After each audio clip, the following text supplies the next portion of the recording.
morning, and welcome to another exciting broadcast day. Phone number 866-901-ADAM. 866-901-ADAM.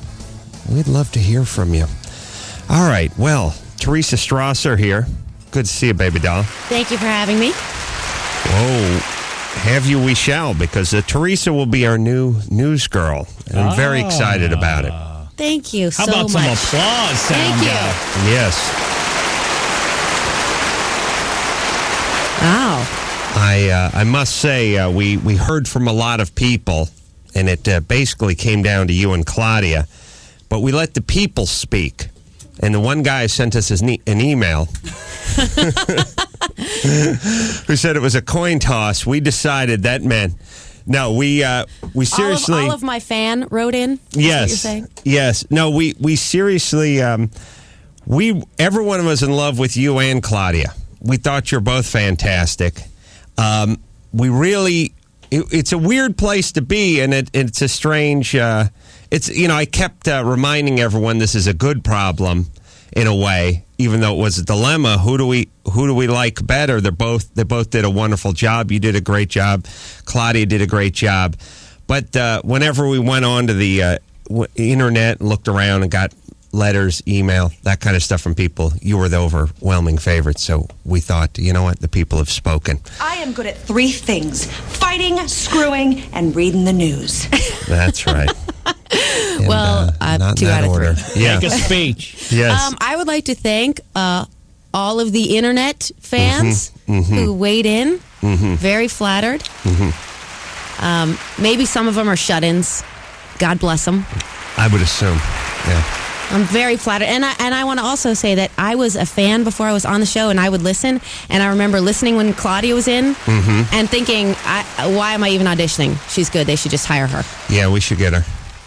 No, too late. I mean, yes, shine that noise.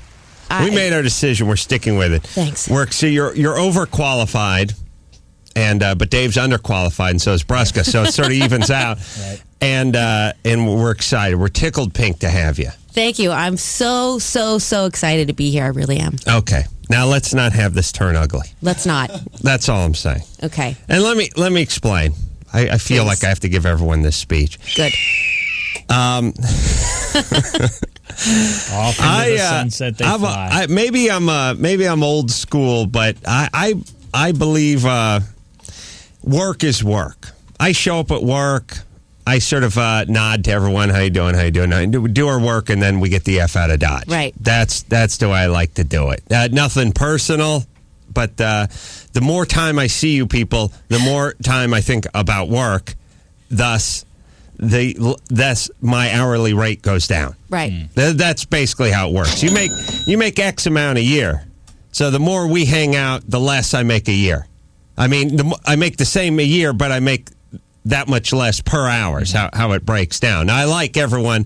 I work here, and I realize, and you can chime in, sometimes I get accused of, he doesn't like me or he has an attitude. I'm usually just sort of pushing forward, thinking about something else.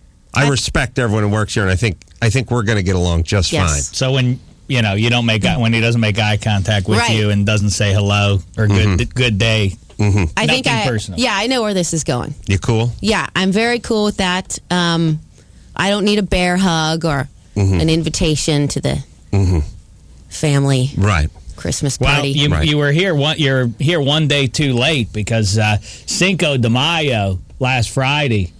There was booze flowing free. Ozzy made his flap steak, so on and so forth. Right. Most importantly, though, as I said earlier, the booze was flowing free. Yes. Particularly down Angie, the producer's throat. Yes. And apparently, we had another incident. We were discussing earlier that I hope it's okay if I mention Go this. ahead. She doesn't remember a thing. Okay, good. But apparently, she has a couple of bruises on the wrist. She's not sure where they came from, and I wondered, is that one of those 10 questions you ask yourself to know if you have a drinking problem? Yeah. If it looks like you had leather restraints around your wrists and ankles the next morning, the paramedics had to tie you down. Yeah. Well, here's how drunk. Let me just say that. I don't know what sums it up any better than this. Brusca claims that she was so drunk that she was interested in him. Really? Wow. That's right. That's not drunk. That's started. That's a one-step program. Get to a meeting. But she's also interested in me when she's not drunk, so that doesn't say much. I'm telling you, Damashek, I'm telling you, she was so drunk. I'm telling you, she wanted it. Anyone could have had her. I'm chubby or I'm a lesbian. If you think about it, And you agreed, by the way. if you think about, though, I never really thought about it this way, but women always have their sort of sexuality. It's always there. It's the wad of bills in their front pocket that you'll never get to, kind of thing. And when they get drunk, they can wave it around a little bit. Guys, just beneath the surface, women sort of have their sexuality, and just beneath the surface, men have their aggressive nature. It's sort of underneath the makeup and hairspray, and for guys, it's underneath the suit and tie, but it's right there. So when a guy has a few boozes, dude, I'm not saying, but you want to bring it, it's right here. You know where to find it. You know what I mean? Guys have a few boozes and they start talking a little about kicking ass and doing sort of violent whatever. Women have a few boozes. The sexuality, which is just under the surface, starts to bubble over a little bit. I think Angie is no exception to that. Thank God she's cute. Because there's nothing worse than when a troll starts getting into that. Oh, you wish you had some of this. Okay, baby. What about the drunken, just under the surface with men, like on Sopranos last night, where they have a little wine and then it's, I love you, man. Well, there are a lot of stored up feelings. Men are told, hey, easy with the hugs. You can hug, but you must slap the guy like you're trying to dislodge a piece of gristle from his windpipe. That's what you do. My stepdad will do that. Give you a hug, and then you turn your palm, you open your hand so much that your palm actually sticks out further than your fingers, and then you very clumsily slap the guy on the spine, or scapula, real hard. Hey, okay, though. All right. It's weird. It's weird and herky-jerky feeling. So we would like... We long to probably hug and do all the affectionate things that society won't let us. So when we have a few boozes, that then comes pouring out as well. Well, I love the scene between Chris Moltisanti and Tony last night. They recounting how they boosted the wine from the two toughs, the two biker toughs. But and that's my relationship with everybody. Is that then later there's really nothing more to talk about. You just keep rehashing the same story. That's basically how I get along with the world. What else is there to say? All right, I'm going to go home and watch TV. All right, well, let's talk. I ate Ozzy's flap steak last night, by the way. He, as predicted, he was brought some over to my house Friday after the barbecue, although he says he was cleaned out at the barbecue. It was a bounty of beef, mounds and mounds of flap steak and beans and sauces to delight. It was good, but everyone who worked in the building made their way up to the balcony there and started devouring Ozzy's flap steak, and there was none left, but he set aside a little bit for my wife, which I promptly ate last night. Oh, sweet. Yeah.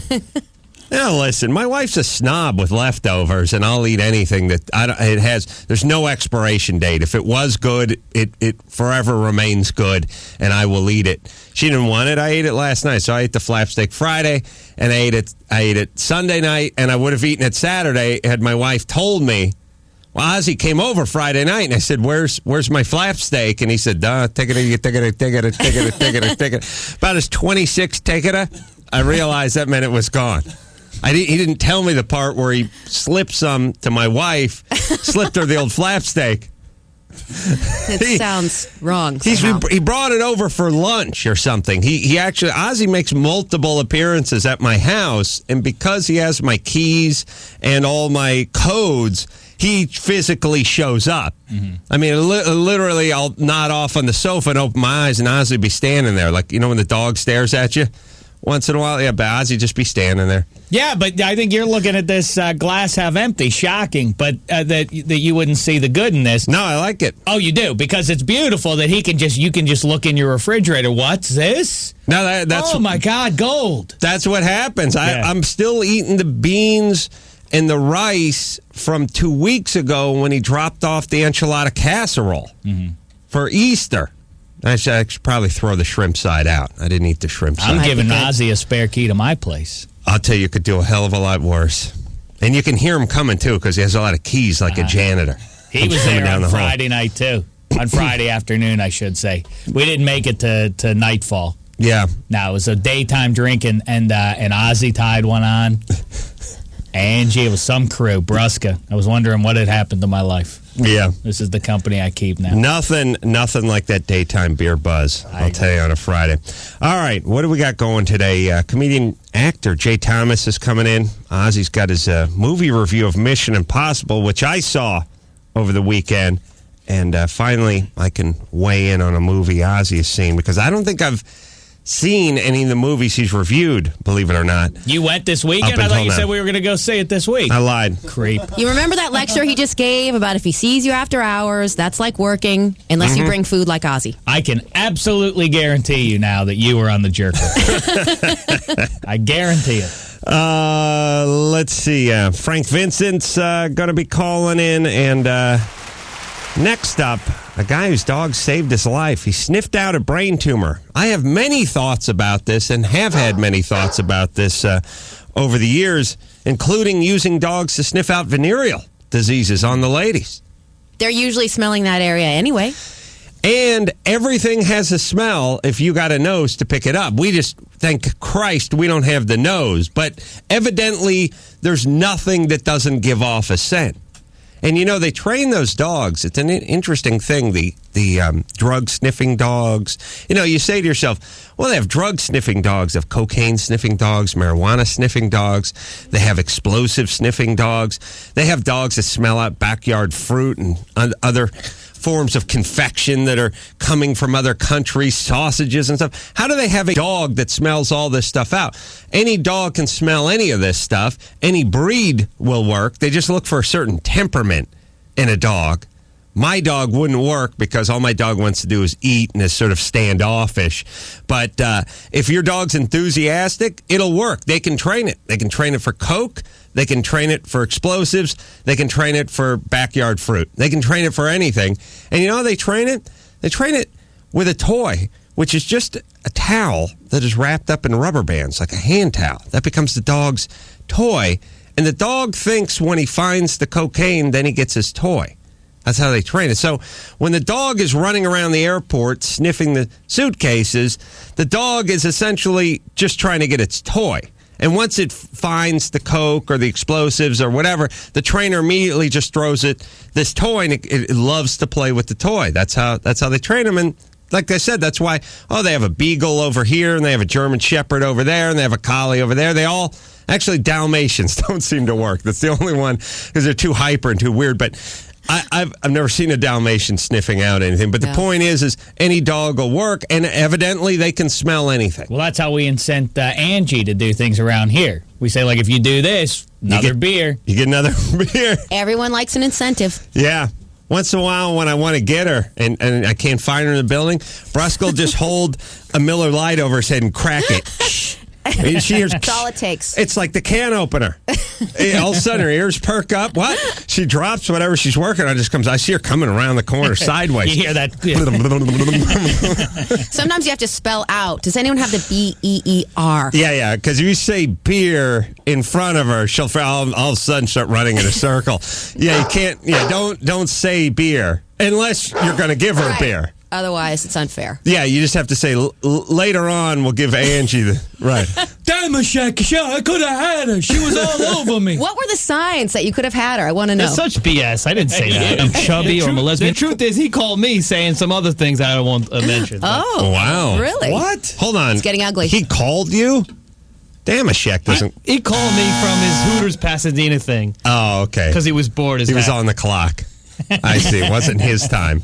It was Hooters time. I see. He was going to usurp your weekend. I mean, listen, the Hooters girls, did they have nice bosoms? Yes, but it put me in mind of someone else with nice bosoms. That's right. I'm Jim Brusca. Here's a guy. Christ, I'm gay. Yeah, it's like you go to the Hooters, you see the Hooters girls, and it's like, well, sure, they have great bosoms, but are they in 4 rotisserie baseball leagues. No, there's only Rarely. one person who has a C cup and is in 4 rotisserie leagues. Damashek, do you want to see my areolas? Angie wanted them, but I'm saving them for you. All right, let's take ourselves a break. Get Angie in here. Make the sound. Get her in here. We'll take a quick. Here we go. Oh, okay. Here she comes now. Here she comes. I hold her back. All right, we're going to take a break. We'll be back with a guy whose dog sniffed out his brain tumor after this. Hey, this is Danny Bonaducci. Please call Adam Carolla at 1-866-901-ADAM. Ask him if he's got bail money. Yes, it is, Adam. 866-901-ADAM. I went over to David Allen Greer's house this weekend, and I was thinking about it when I was driving in. David has a wonderful home up in the hills of Los Angeles. Lives alone with his 2 big dogs. A swimming pool, view overlooking the entire San Fernando Valley, up high atop the hills. And he gave me a tour of the place. Has a wine room, has with the humidor, humidifier, whatever you want to call it. It's essentially one of those new tech wine cellar kind of things, encased in glass, and big screen TVs abound, and a workout room, and lots of vintage posters, and tons of crap you couldn't have if you were married. Just junk around the house. It's kind of cool. Also, one of those things a lot of hip brothers have, which is the old black art, advertising and stuff featuring negative depictions of black people. I never say anything when I see it at the brother's house, but I always think I wouldn't mind one of those, but I'm not sure how it would fly if I had it up at my house and you came to me. But then, what's my version of that? Some weird negative depictions of white people in advertising that I become obsessed with. Some white lawn jockeys. The white sheet. Hood. Yeah, here's my Klan museum. There is no racial bigotry here. Point is, I walked through the house, saw the view, saw the deck, and there's one of those things where you're looking at the jacuzzi and the pool, and you're thinking, oh, man, get the honeys over here. Do a little hot tubbing at night. They're going to go nuts for this wine room and the big screen TV. Open the garage, couple of super bikes. And listen, not any of these BS cruisers all you posers drive around in. Stupid hogs. The whole motorcycle thing where you just cruise them, where you just sit back like you're on a folding chair and make a ton of noise going up and down the street like a retard. No, bikes that were made for carving up a canyon. I mean, that's the whole thing. Riding a motorcycle when you're in a position where your feet are higher than your head and you're leaned back, and essentially you're in a hospital bed. What the hell do you want to do that with some bike that's got, forks chopped out, doesn't handle it all? So essentially, might as well just drive a station wagon at that point with a fan in your face, but these are cafe racers. You're talking about like Hopper and Fonda. Yeah, right? and then just all the retarded posers who go up and down the street in their big, stupid knucklehead hogs, They just make a ton of noise. They're just obnoxious. The guys are obnoxious. They look like poser idiots. I'm talking about the rice burners. I'm talking about the guys that are down in the position. Right, like you see on like a speed channel. Yes, you come across those guys. They tilt. They drag their knee. Elbow. Right. Right. Full leathers, the whole thing. Anyway, he's got all that crap. Anyway, my whole point is this. Dave's in his mid 40s, maybe more. 40s. Dag, yes, David Allen Greer. I just remember walking through the house thinking, man, this guy's got it made in the shade. Made in the shade. And I left. And I thought, wow, that's sad. Because if this was a chick, if it was a 47-year-old woman who was living alone with her 2 dogs up in the hills, you'd be like, so sad. Yeah, especially if they were so cats. Sad. Yeah. This is pathetic. Also sad that you are sad. You have the same thing. You have cars upon cars and bikes and this and that, and TVs everywhere, and wine cellars and so on and so forth, and a wife with twins on the way. I know. What that's are you sad about? That's the saddest part of the sad. He's probably envious of you. Yeah, sure, sweetie. Sure, news girl du jour. Sure. Don't get too comfortable. And by the way, those little sounds and bleeps you keep hearing, Brian, just to update, Mike Lynch, went off and got married this past weekend. So Brian, the guy with the beard, ball cap every day? He got married? Sits right to your left usually. That guy said the ball guy's always been there. No. He's been there for, the last day and a half or so. But, He's always been there. I remember him from Loveline. Yeah, no, you know him. You've met each other. He's been around for a while. Hold on. Who are you? I'm Dave. Go home and get your f***ing shine box. Damashek. Your pal, who you blew off for Mission Impossible 3. I kind of remember seeing that movie this weekend. Anyway, so he's working the board instead of the phones right now, and that's why you just keep hearing random sounds just popping up. I had the vomit. The vomit. That was Dag doing his vomit, right? Did we hear that? Yeah. There we go. Terrific. Yeah, I know. Look, it's pathetic. But all I'm saying is I left the tranquil serenity of Dag's place last night, or I should say Saturday night, just after going on a tour of his sport bike museum, and I thought, wow, as pathetic, as lonely as it may be, wow. Nice. My life would be perfect if it weren't for the wife and twins. If it weren't for all the love in my life. Yes. News girl du jour. The Ed, NGD. The Ed. Yeah. Hey, thanks for calling in. Top of the morning to you, Adam. Good talking to you, the Ed. Ed is our listener from Las Vegas, lives across the street from the Palms, and gives us our Desperate Housewives review every week. Yeah, I watched it again. It was a very good episode. I watched it again this morning. Oh, really? You taped it, huh? Oh, I got the TiVo. That's why you had me doing this, remember? Oh, really? Yeah. Oh, we got you the TiVo. That's right. Yeah, I'm the TiVo guy. That's right. Or as my black trainer calls it, Tebow, for the first 8 years. No, they got a videotape for that. You exercise with Tebow. Yeah. You made a joke about that. The Ed. Nice one. All right, so what'd you think of the review, or what'd you think of the episode last night?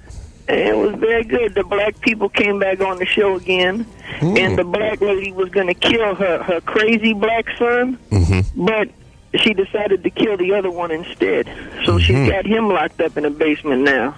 And then the Gabriella and her husband, they don't have the baby no more. The parents took the baby, so now they're trying to get the maid to get into a situation to have the baby. So she asked her husband if he would have the maid and her make a baby. The maid said she was a virgin, so they didn't do it. They took it to a store, and they gonna put a baby inside her. And then Lois, she's in a world of trouble. She found out that her husband didn't stop seeing the girl that she was seeing, and now the girl is mad at Lois, and now she put the house on fire that Lois lives in. She put it on fire. And it was a mess. A big glow, fire, everything, just everywhere. And now her house is burned down. And then, listen to this, Adam. You're not going to believe this. The red-haired lady, you know she got that homo son, right? Right. Yeah. Oh, Lord. She got a daughter that's like 14. I've never seen her. I don't know how she had a daughter that big. But now she got a daughter who's just as mean as the boy. What did you say? Bladder that big? What did you say, that big? A daughter. A daughter that big. Oh, okay. Daughter that big. Okay. A daughter that big. I got you. Came out. I don't know where she came from. So, but now she's there at dinner table with him, and so she invites her boyfriend over to have dinner with her daughter, the gay boy, and his gay boyfriend, and they all are eating dinner, and her daughter is hitting on her boyfriend. So then the boy, he talks to the boyfriend because he finds out that the boyfriend is a sex addict. The boyfriend and the gay son get together in a bad way. Wow. And the red-haired lady catch him. So she takes the boy, the gay boy, she says, look, gay son, I can't have it no more.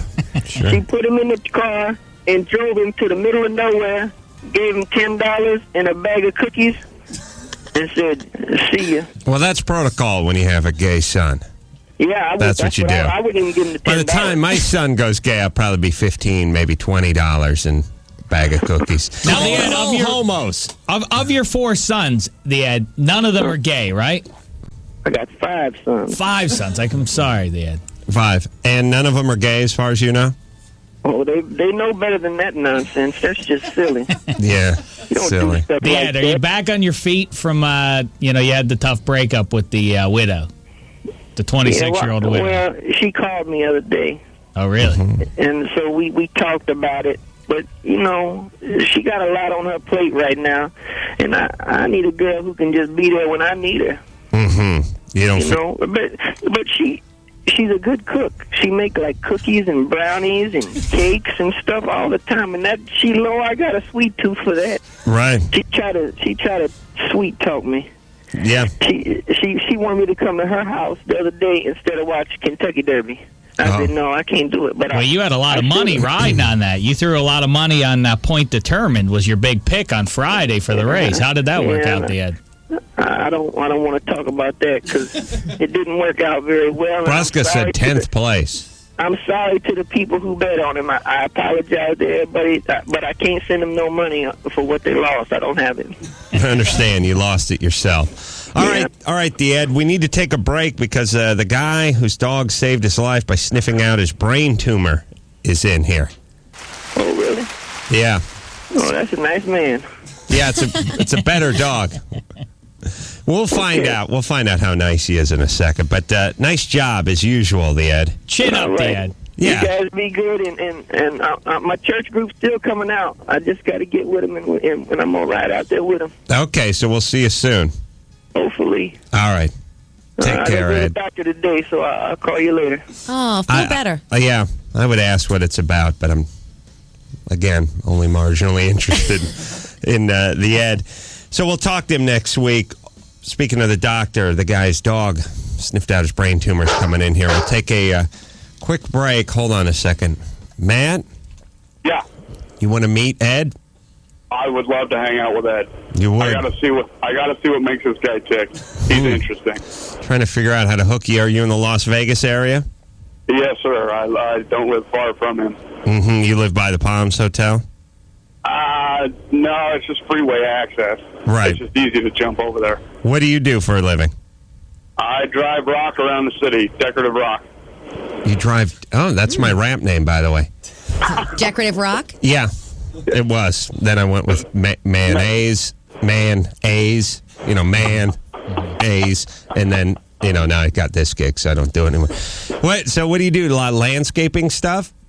I don't physically do it. I wouldn't be caught dead on the end of a shovel. I don't like manual labor, but I just drive a diesel full of rock around. Right. Drop it off. Yeah, you're not like the guy who spreads the rock around. You're the nobility who drives the flatbed around town with no air conditioning. Exactly. Right, sitting on a telephone pole. Yeah. All right. Well, listen, Matt. We'll keep your phone number. I like when folks turn their nose up at jobs that are marginally less demeaning than their job, but not much. Good argument could be made either way. You're driving around a gravel hauler. This guy's spreading around with a flathead shovel. At least he's burning. At least he's not morbidly obese. I'll give him that. He may have a sunburn, but at least he looks good with his shirt off because he's actually doing something. Yeah, well, it's the same. It's the same as when someone like Fat Tad rejects a woman. Hey, what about? Well, I could set you up with my friend over here. What about her? I don't She's think a so. pig. Yeah. Yeah. Have you seen yourself? She's 18 pounds overweight. You're 118 pounds overweight. That's the beauty of guys. I really mean that a guy could be 200-300 pounds over what his target weight should be, and if he saw a chick that was 28 pounds more than her weight, oh, she's a pig. No way. He might get drunk enough to throw her Mercy F, but that'd be about it. Yeah. All right, we're going to take a break. We'll be back with the man who was saved by his dog after this. This is Doug Savant from Desperate Housewives. Give Adam a call at 1-866-901-ADAM. All right. Steve Werner's here. Steve had a brain tumor the size of a ping pong ball. I'm not exaggerating. I'm looking at his MRI of it. And, maybe Geez, are a golf ball and a ping pong ball? What if someone put a gun to your head and said, which one's bigger, golf ball or ping pong ball? That'd be that'd be a coin toss, wouldn't it? Yeah.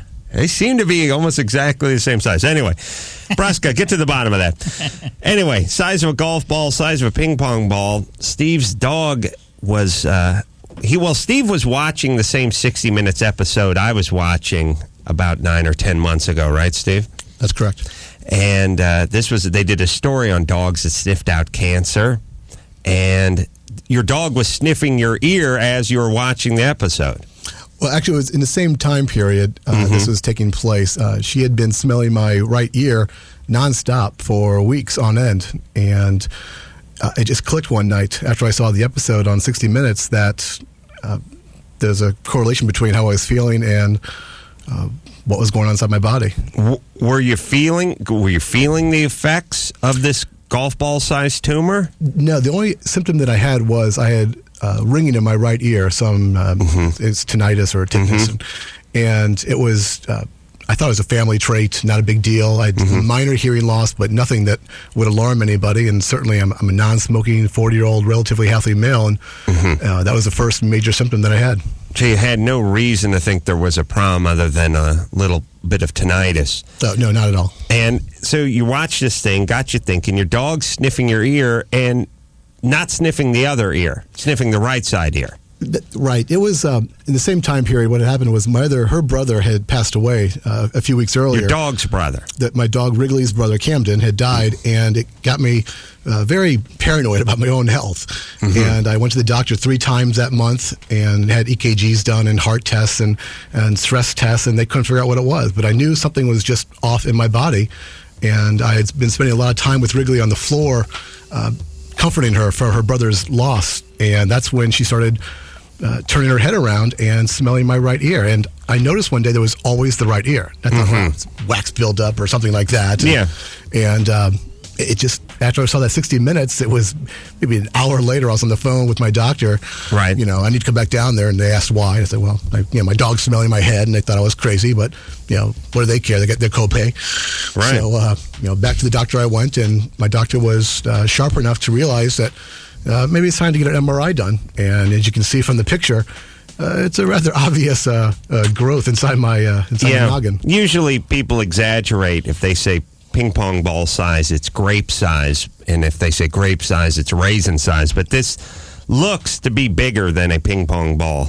I mean, it's a rather large, it's a very large type of tumor for what I had, this acoustic neuroma. Other things, by the way, dogs can sniff out: pregnancy, pending epileptic seizures, tuberculosis, low blood sugar, pending heart attacks. How the hell do they smell out pending heart attacks?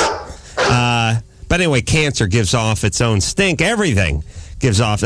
I've been saying for years, venereal sniffing dogs. Put them right at the front door of a party. Do you know what I mean? People come in. Sorry, sweetie, you're going to need this green wristband. Yeah. I don't know what it is, but it's something. Dog's chasing its tail. I'm telling you, herpes, warts, chlamydia, they all would have their own smell. The dog's right there. I've said it many times. Instead of going to the gynecologist, they just have dogs. So bring the dogs to work, bring the van with the dog in it. Everyone thinks I'm kidding, but look at it this way. How many women, especially young women, don't want to go to the gynecologist because it's uncomfortable? Very uncomfortable. I can tell you. No one wants a pap smear. Right. Especially at 16, 17, 15, whatever. Whenever you begin these things, nobody wants to do this. Meanwhile, the chick's got HPV. She doesn't know it. It's festering for years. She's spreading the warts along, and it's attacking her fallopian tubing. So, what do? We bring the dog in. Dog gives a quick sniff. Everyone lines up in front of the lockers. I run with the dog down the hallway. Ching, ching, ching, ching. When the dog stops and starts the digging motion, we pull the chick out of line. That's all. We send her to a reconditioning camp. Everyone wears gray jumpsuits. It's going to be utopia. Just you wait. Anyway, sorry, Steve. So the dog sniffs it out. You go. You get the MRI. And then I get the bad phone call the next day. How did that go? Not well, actually. It was. They have you come in for the talk, or? Yeah, actually, my doctor called me the next day, and usually get that phone call. The doctor says, "It's fine. Watch your cholesterol. Something like that." This was hey, by the way, we found something inside your head, and she was very good people person, doctor, and she came right back and said, "Don't worry, it's we know what kind of tumor it is, and it's usually benign, not malignant." Which, bottom line is, as far as brain tumors go, not so bad. Thank God it wasn't cancer, and that's really it was non-malignant, and this type of tumor is 99% of the time not non-cancerous. Right. I did lose my hearing, and as you can see, my facial nerve is still. You have some paralysis in the right side of your face. I sound like Bill Murray in Caddyshack right now, kind of that. You sound like our producer Angie after a couple cold ones. 9:45, 10 o'clock, she likes to crack her first cold one. By noon, she's, well in the bag. And that's what she sounds like. But are they going to come back? Is it going to come back? They got all out. The reason I'm here in L.A. is I'm at I had it done at the House Clinic, which is downtown, they're world renowned for this type of procedure. Seen the show on Fox, yeah. Yeah, House. Yeah, he has his own clinic. Yeah. That's right. And so I'm back out here having the hearing aid put on today, and it's gone. So they got the tumor. They went inside your brain. Thank God we're living in the time we're living in, though. I mean, this would have been a death sentence at a certain point. Yeah, but on the other hand, though, didn't the doctor say, like, by the way, we can handle this, we know how to treat this and everything else, and by the way, sorry we missed it, and Wrigley the dog had to pick up our slack. That's right. It was kind of back in St. Louis, they call her Doggy Hauser. Yeah. Dr. I Doggy like Hauser. Cute. I like it one time. 2 times I'm sick of it, but one time I like it.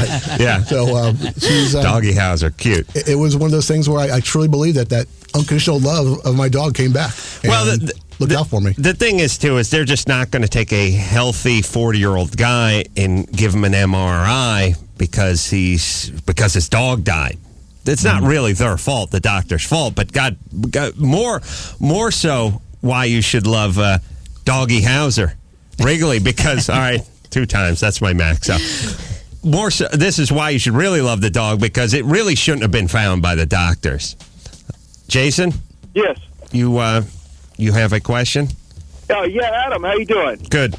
Hey, I just wanted to know why this isn't getting enough attention in the news, but last week, Mexico was about to legalize all the drugs for personal use, everything from heroin to marijuana. Yeah. And the president just sent it back because they were getting so much pressure from Bush and everybody on the war on drugs or whatever. They think that they weren't paying enough attention to the war on drugs or whatever. But the bill just got sent back for reform, I guess, for a revision. But if you think about it, all the oil they're just digging up in the Gulf, these guys are going to be the next Amsterdam and Vegas if they legalize that. The problem we have with illegals... All right, that's got nothing to do with dogs and brain tumors. But here's my point. First off, who cares about Mexico? You go there to get steroids and hookers as it Viagra. is. Yeah, so now you can get some weed and some coke to go with your steroids and your hookers and your painkillers that you just get at the pharmacia. It's a lawless community with almost zero in the government department. Should we pretend that we're surprised by anything that goes on over there? They have a horrible, corrupt government. Their people are fleeing their horrible country that their government has created, and we're surprised when they're going to make a couple of tootskis of coke legal. Everything's legal over there if you have $100 in your wallet. Jesus Christ, people. And some coke and go crazy. Yes, it's a lawless dump. That's why everyone flees to our country. Other than that, San Diego and Tijuana's a arbitrary line in the desert. It's just a line in the desert. Take a satellite photo. Take a satellite photo of the Baja Peninsula, Mexico, where Arizona and California end off. There's no difference. There's a line that somebody drew. They put them on that side of the line. They put us on this side of the line. They have a lawless community with a corrupt government. Therefore, they have a horrible economy, and they try to get on our side of the line. Other than that, there's no difference. Please, everybody. Why's everyone surprised? All right, sorry. Where was I? Steve? God bless you. Thanks for coming in. So what are you doing? Have you done anything for your dog? Have you gotten him a jerky treat or anything? Yeah, she's extremely well taken care of. My neighbors come by and bring her treats all the time. Occasionally, unfortunately, now I have the occasional neighbor that comes by and asks if... Wants a sniff. Yeah, actually, I did. Somebody came by the other day and said her back was hurting, and can Wrigley check her out? I'm like, yeah, $50. I think I have prostatitis. Could you give him... Let me borrow the dog? Just kidding. I know you took offense to that. And the prognosis is good. You get your hearing aid. The hearing little box should be put on today, and like I said, the face should come back in a few months, and other than that, we're good to go. You absolutely though should be able to make a fortune off of this. If the Benny Hinns of the world, the televangelists, can cash in on healing people, you should take Wrigley the Magic Dog. Yeah, Doggy Howser out on the road, and that's the fourth time. That's right. Now it's not. Now it's officially not clever anymore. Yeah, take them on the road. Go to the red states and just have them line up and put money in the basket. Pet the holy dog. Steve, thanks a lot for coming in. Good luck. Thanks for having me. On the recovery, and we'll be right back with news and sports after this.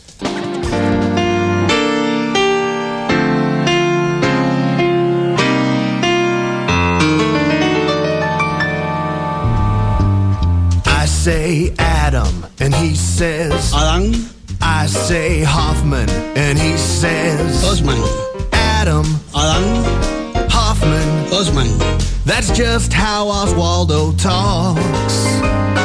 I say racist, and he says racist. I say confusion, and he says confusion.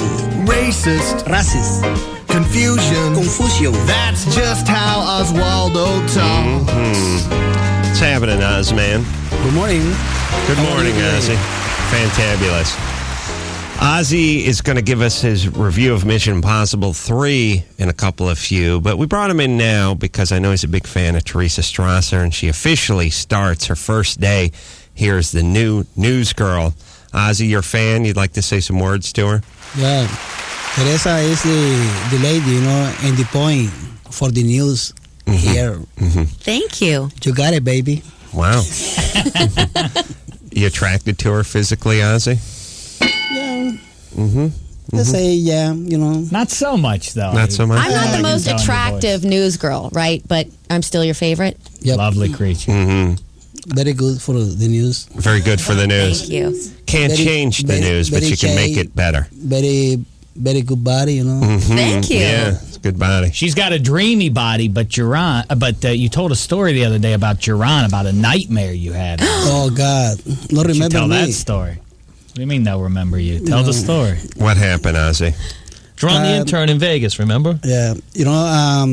Remember in the time in Las Vegas? Mm-hmm. Jerome, take in my room, take the other bed. Duran, the intern, the black intern who's white, though, on the inside. Right. Duran off the hizzle. Yeah.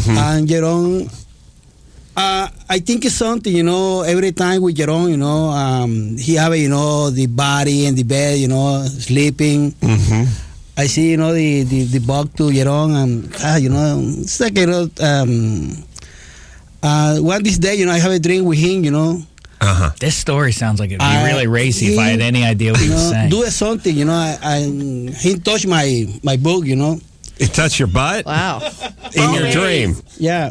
Duran touched your behind in your dream. Jerome, what are you doing? Jerome, and Jerome not talk to me nothing. How come you can pronounce Duran's name and you've known him for 6 weeks, and we've known each other for 16 years, and you can't pronounce my name? Oh, I don't know. Just try it today. Maybe you can do it. I don't know, Ace. Yeah, he can say Ace, no problem, but the Adam he has difficulty with. Adam? Yeah. Ow. All right, so you got it. Look, all I know is you're hot for Duran. That's about what I got from that story. He put his hand on your butt. Yeah, I'm asking, what are you doing? Mm-hmm. And he don't talk to me nothing. Mm-hmm. I open my eyes, I see Jerome, in this position.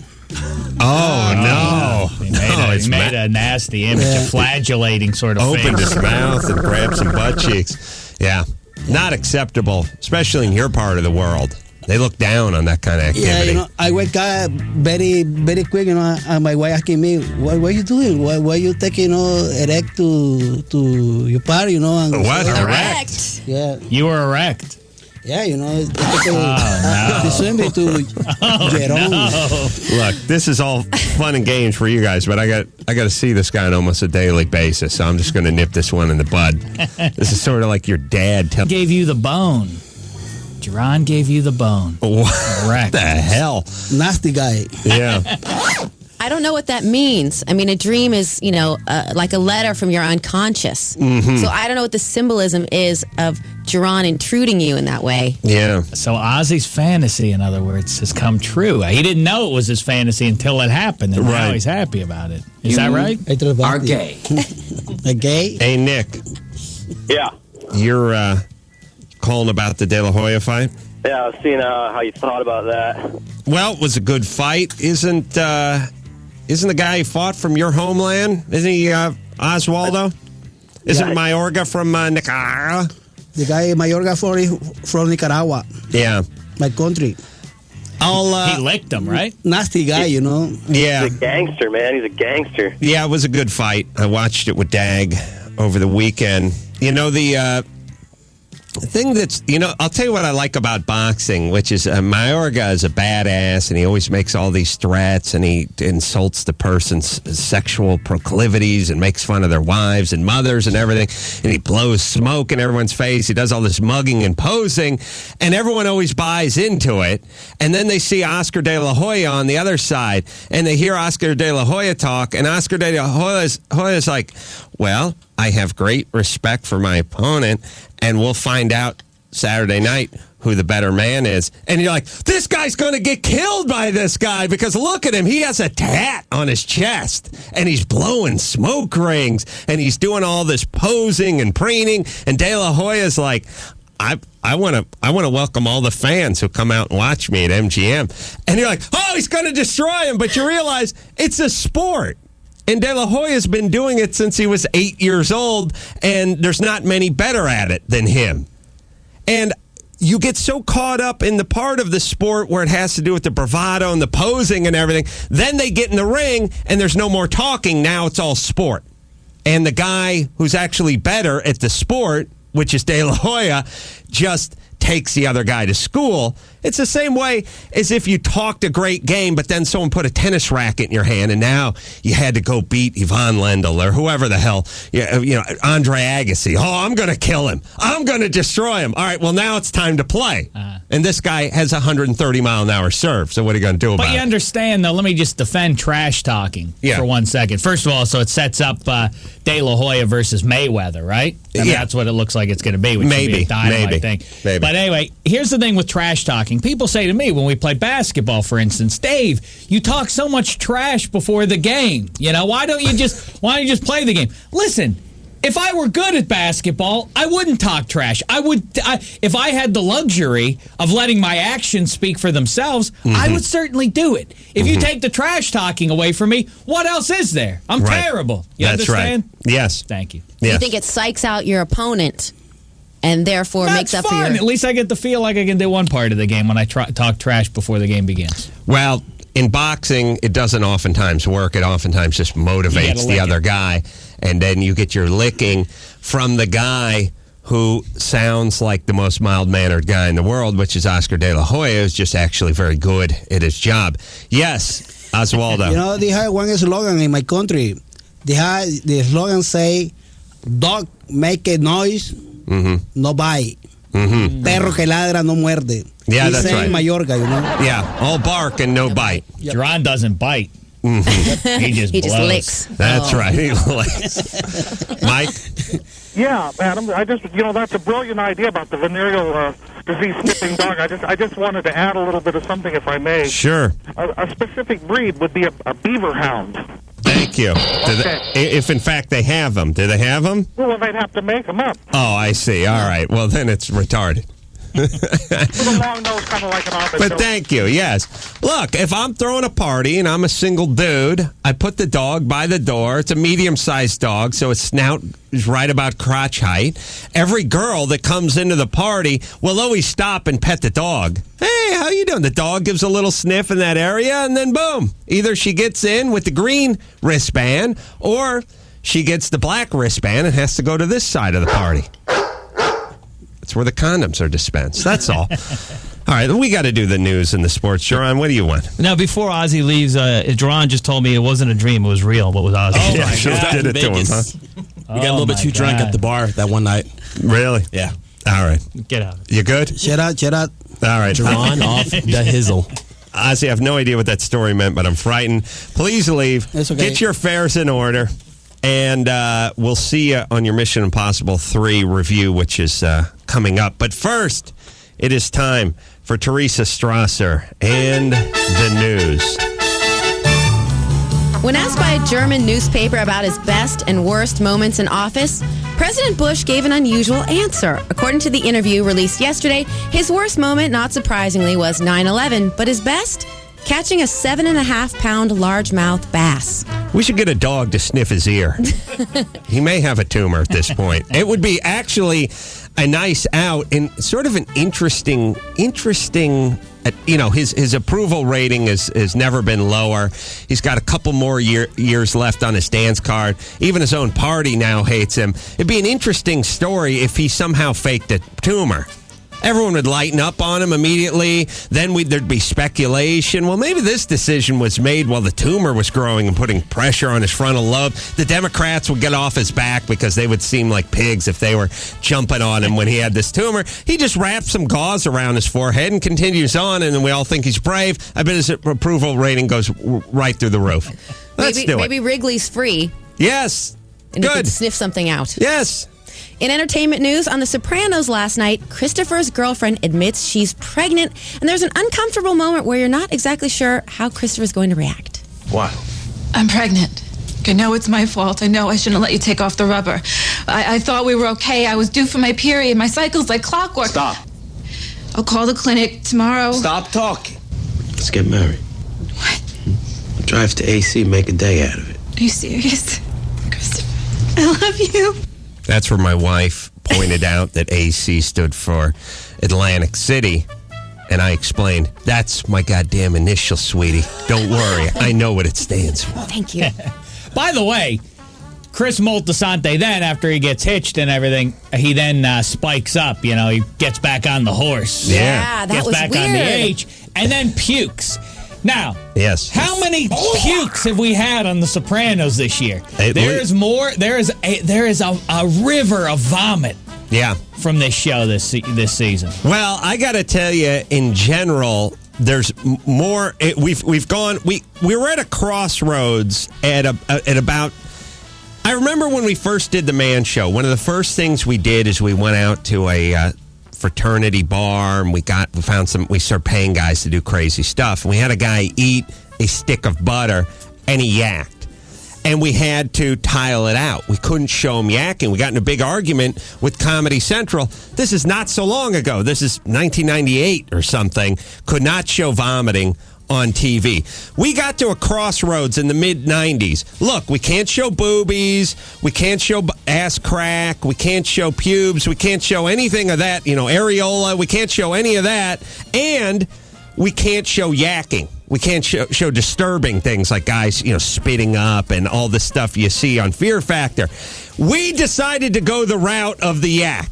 The boobs, the ass cracks, the areolas, still off limits. As off limits as they ever were. But I can tune in to Entertainment Tonight at 7:30 in the evening as I'm eating my dinner in front of the TV set and see the 1,000-pound man have a doctor with a Sharpie draw it over his heaping panis and start cutting it away like flaps of whale blubber on some Japanese beach.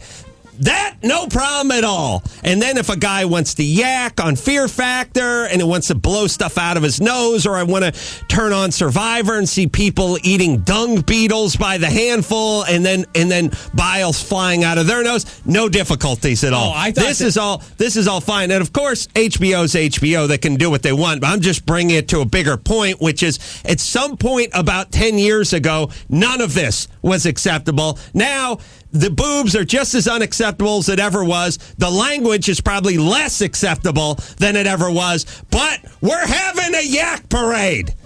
Everyone gets to vomit on TV now. But just because you're allowed to do it, do we have to do it every week? I don't know, but HBO's HBO, and at least they'll show some boobies. And if you want to show some boobies and yak, that's fine. I'm just talking about Fear Factor when the hot Playboy bikini chick is bobbing her head into the fish tank of whale semen and pulling the dead tortoise eyeballs out, and she's throwing up and this stuff's dripping from her face. But meanwhile, her bikini briefs have slid down a little bit, and we see a little of her ass crack, so we have to tile that out. That has to be tiled out. Seems arbitrary, doesn't it? Listen, if you're I'm convinced they're trying to get all atheists to kill themselves. It's a master plan by the right wing just to get atheists to eventually take their own life, because I'm this close. I'm not meant to be here. I don't understand the rules. Nothing makes sense. Thank you. I feel like I'm taking crazy pills. That's what I feel like. Yes, more vomiting, less areola. I think we can all agree on that, especially when we're eating. Frank Vincent going to be calling in later for more Sopranos talk. Phil Leotardo. Nicole Richie finally admits that she is too thin. She said, we don't know. She doesn't have an eating disorder. She's seeing a doctor and a nutritionist. Right. All 23-year-old girls see doctors and nutritionists because of their weight. Well, in an interview with Vanity Fair, which hits the stands tomorrow, she tells the magazine, quote, "I'm not happy with the way I look right now." Although she does claim that she does not have anorexia. I've said it once. I've said it a 1,000 times. What do we give a rat's ass about Nicole Richie for? I know Nicole Richie. I've met her a few times, and she's perfectly nice. She's a generous 6.5 on the looks department. That's on a good day compared to other female celebrities. And I'm not exactly sure what she does for a living, other than she did a show with Perez Hilton a few years back that got a lot of press, but probably didn't do that great in the numbers. What is the big deal? And how does this work, that we decide arbitrarily that we all need to know what Nicole Richie is up to? Well, this is interesting that you should say this, because I had the problem when I was writing the story that I actually didn't know how to refer to her, so I just said the Simple Life star, because I couldn't say actress. Right. And I couldn't say, musician, celebutante or whatever Paris Hilton is. Right. Yeah, at least Eva Longoria is good looking. She's another one somebody decided 11 months ago we all didn't get enough of. There's two things we all need, somebody decided. We need more vomiting, more yakking on TV, more Eva Longoria, and more Nicole Richie. But at least I'd like to F Eva Longoria. Is Nicole Richie too thin Vengeance for you? F, by the way, but F right. nonetheless, yes. But Nicole Richie too thin for you? And whatever. She could pack on 20 pounds, or she could lose another 20. If you went to high school with her, you wouldn't have wanted to F her. Is there a male that's attracted to Nicole Richie? Dave? No, I certainly am not. No. Have you ever fat or skinny Nicole Richie? I'm not interested. Have you ever met any guy say, I beg to differ? Never. And I mean, that's how it works with all these chicks. You bring up somebody's name and somebody goes, Dave will bring up one of the Simpson sisters, and a fight will break out over at the writer's room at Kimmel. I think Ashley Simpson's hot. No, I don't like it. At least somebody will pipe up. Right. You could stand up in a room of 10,000 men and yell into a PA system, "I would not poke Nicole Richie with a mop handle," and nobody would say a word. I'm learning a lot today. Yes, and look, there's nothing wrong with her. There's a guy for her, I'm sure, but what's the deal? Get out of the news. We're not interested. Nobody cares. Go about your business, do your thing, have your eating disorder, do whatever you want. We don't care anymore. She will no longer be in this news, Adam. Thank you. Jesus Christ. I don't even know what she does. Again, I'm not quite sure. Okay. Good news for virgins. A brothel in Berlin is now offering special deals for first-timers, according to a German newspaper. The brothel charges €60, which is about $76, for a half an hour of sex, which works within the laws of Germany, where prostitution is legal. Prostitutes are given sensitivity training for first-timers who are often 40 years or older. Ooh. Really? Yeah. Wow. I've never had a hooker.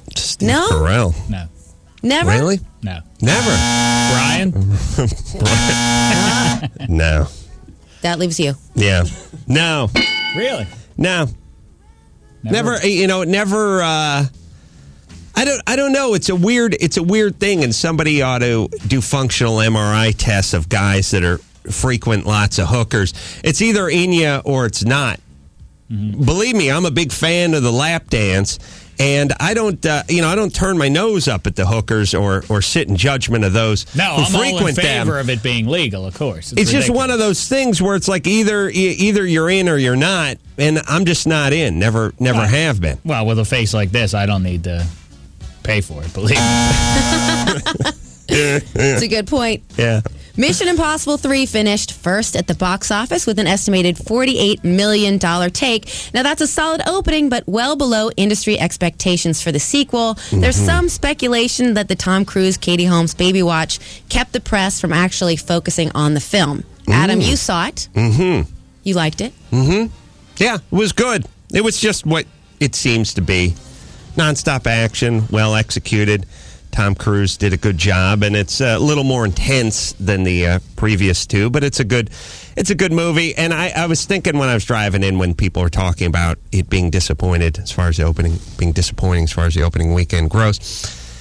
Cruise did all this press, and then people hypothesize, well, maybe he did too much press. Maybe he was just out there too much. Look, nobody knows anything. This is what I'm starting to realize. Some movies open big, some don't. Some people decide to see it. I don't know if it has to do with the Earth's magnetic core. I don't know if it's too much press. People speculating. Tom Cruise's real-life personality was just too much over the news.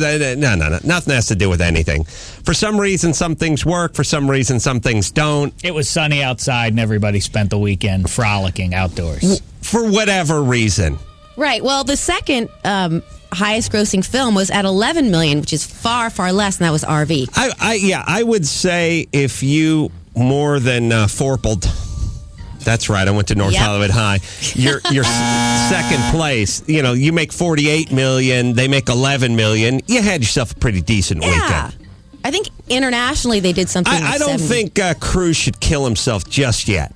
Let's just wait until next weekend when it only makes $37 million, and then you squeeze the trigger. All right. I'm Teresa Strasser. That's the news.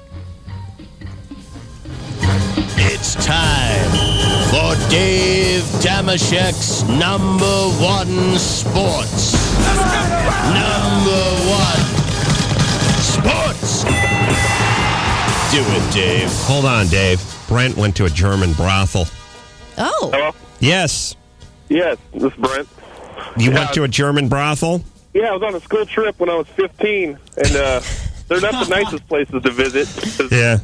Got a big old metal door that looks like a 1920s speakeasy. When they slide the little thing over, you get this huge guy behind the door, and a couple of friends snuck out into it. And were you guys on a brothel tour, or was the school there another business? We had to sneak out past our counselor to get. We were just wanted to go out and drink, but we found this place instead. It was only about $40 American. This was back in like '92, but it was interesting. Did you get the virgin discount? No, I wasn't a virgin, but they were very nice. Yeah, but see, as a dude, you don't have a hymen. Although I believe you have a symbolic B hymen. Mine is still intact, by the way, Bill. Did you use? Oh, I'm sorry. Go ahead, Adam. But I'm just saying, why not say you're a virgin? I do, even with my wife. Each time. Now, Bill, did you? What was it? A half an hour you paid for? It was just hit it and quit it. You just hit walk in, handle your business, and leave. Right.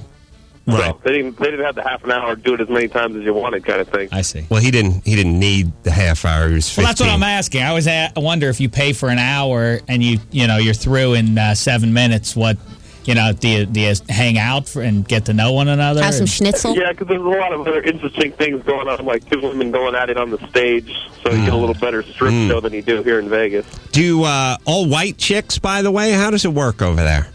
Yeah, one lady that actually spoke English, which was probably the hostess lady, and the rest of them, just nice. know how to say sex in English. That was about it. That's what you want. All right, so Brent, you went with your high school to Germany or junior high?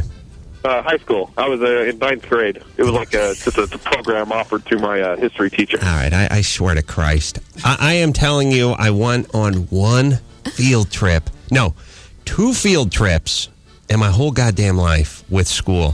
One was to the Laurie's seasoning plant in Eagle Rock, where I left with a packet of taco seasoning. And the other was to Alvera Street, which is the Mexican street down about 8 miles as the crow flies from my junior high. And by the way, anyone who's listening from Alvera Street, no need for Alvera Street anymore. Los Angeles is Alvera Street. Sepulveda is Alvera Street. Every street is Alvera Street now. Do you understand? You can go see the Mexicans, eat the food, and buy the little marionettes of the banditos everywhere and anywhere now. So Los Angeles is now officially Alvera Street. No reason to have a Mexican street in the middle of Mexico anymore. Thank you. The more you know. By the way, but Bill those just are the said, two crappy places I went. Bill said he was 9th grade when he went to this, and he said he was not a virgin. He was 14 years of age. He'd already had the pleasures of a woman. Yes. Sweet. Well, Jesus. he may have had it. May have technically been 15 and still had it. Now it's time for the sports. We're not going to replay the song, are we? And well, do you want to replay it? Nah. All right, then let's hear it. Let's hear it. You had to know that was going. And Brian right on top. There we go. It's time Doing good. for Dave Damashek's number 1 sports. Number 1 sports. Do it, Dave. I'm trying to do my best here under really difficult circumstances. Brian, it's really as though he's drunk. The sound itself sounds drunk. It's warbly, inappropriate. Yeah. Only Angie understands it. Speaking of bad news, I don't want to talk too much about Saturday night's game between the Suns and the Lakers any more than I have to for fear of embarrassing poor Smush Parker any further than he embarrassed himself. I'll try and keep it down. But just in case you missed it, the Suns brought shame to Kobe and his pals. They ran him out of the building. Kobe was so bad in the second half, he had to buy his wife more jewelry. Wow. Didn't know that. During the game. Actually, during the game. There we go. He ran over to Zales. During the game, wow. Now it's up to LA's best pro team, the Clips, to get vengeance on behalf of their dorm mates in the Staples Center. Such a shame. Unless you're a Suns fan, of course. Would have been fun to see the Clippers and Lakers play one another. Still ought to be fun. 7:30 tonight it begins. Game 1. Clips. Phoenix, Maggette, The Matrix, Brand, Nash. Ooh la la. They're the LA Clippers. They're finally kicking ass, oh yeah. It took them so long not to suck. Oh man, they sucked. All right, other series going on. Yes, other game 1 yesterday between Dallas and the defending champion Spurs. Tim Duncan and company pulled that one out. Stanley Cup playoffs. Anaheim Mighty Ducks are now up 2-0 on the Colorado Avs thanks to their rookie netminder Ilya Brizgalov. He pitched his 3rd straight shutout yesterday. They have some great names on that Ducks team. Ruslan Saleh, Joffrey Lupul. They both scored goals, not to mention the only man who can give Jonathan Chichu, a run for his money in the name department, Teemu Solani. Teemu! Speaking of my main man, Chichu, he and his chums took game 1 last night in San Jose. Sharks stumped the Edmonton Oilers. They're now up 1-0 in that series. Can you imagine if the Sharks and Ducks play each other? Chichu, Teemu. Wow. Teemu, Chichu. In fact, I thought of a funny song when Brian played Say You, Say Me. Chichu, Teemu. I know how much you love the whole Richie family. I thought you'd be... Chichu, Teemu. See, I assume you're focusing on my rants. Right. And not coming up with Lionel Richie songs, but now I know the truth. His head is elsewhere. Chichu, Teemu. Score some goals. Jonathan Chichu.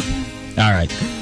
I'll work on it. Yeah, please. Now, I know people are still feeling low in L.A. about the Lakers thing, but I have to say this. Sports are still dynamite. I lived it yesterday. Me and my lady friend got in the automobile and we drove to Chavez Ravine and we sat out in the sun in the newly rehab Dodger Park, and we ate Dodger dogs and we drank beer. Yeah. We ate garlic fries. Get out to the ball yard, I say. Yeah, hurry too. Only another 11 months left before your team at 500 makes the playoffs. It was hat hurry, day, too. Go now. It was by the way, turn the radio off and go now. Hat day. It was hat day. I got a Dodger hat. It's nice. Yeah. Now, I know it's just May, but the NL West heating up ever so slightly. They don't have whatever day in football, do they? No, they don't do that. No, they don't. You know why? Because people want to go. Right.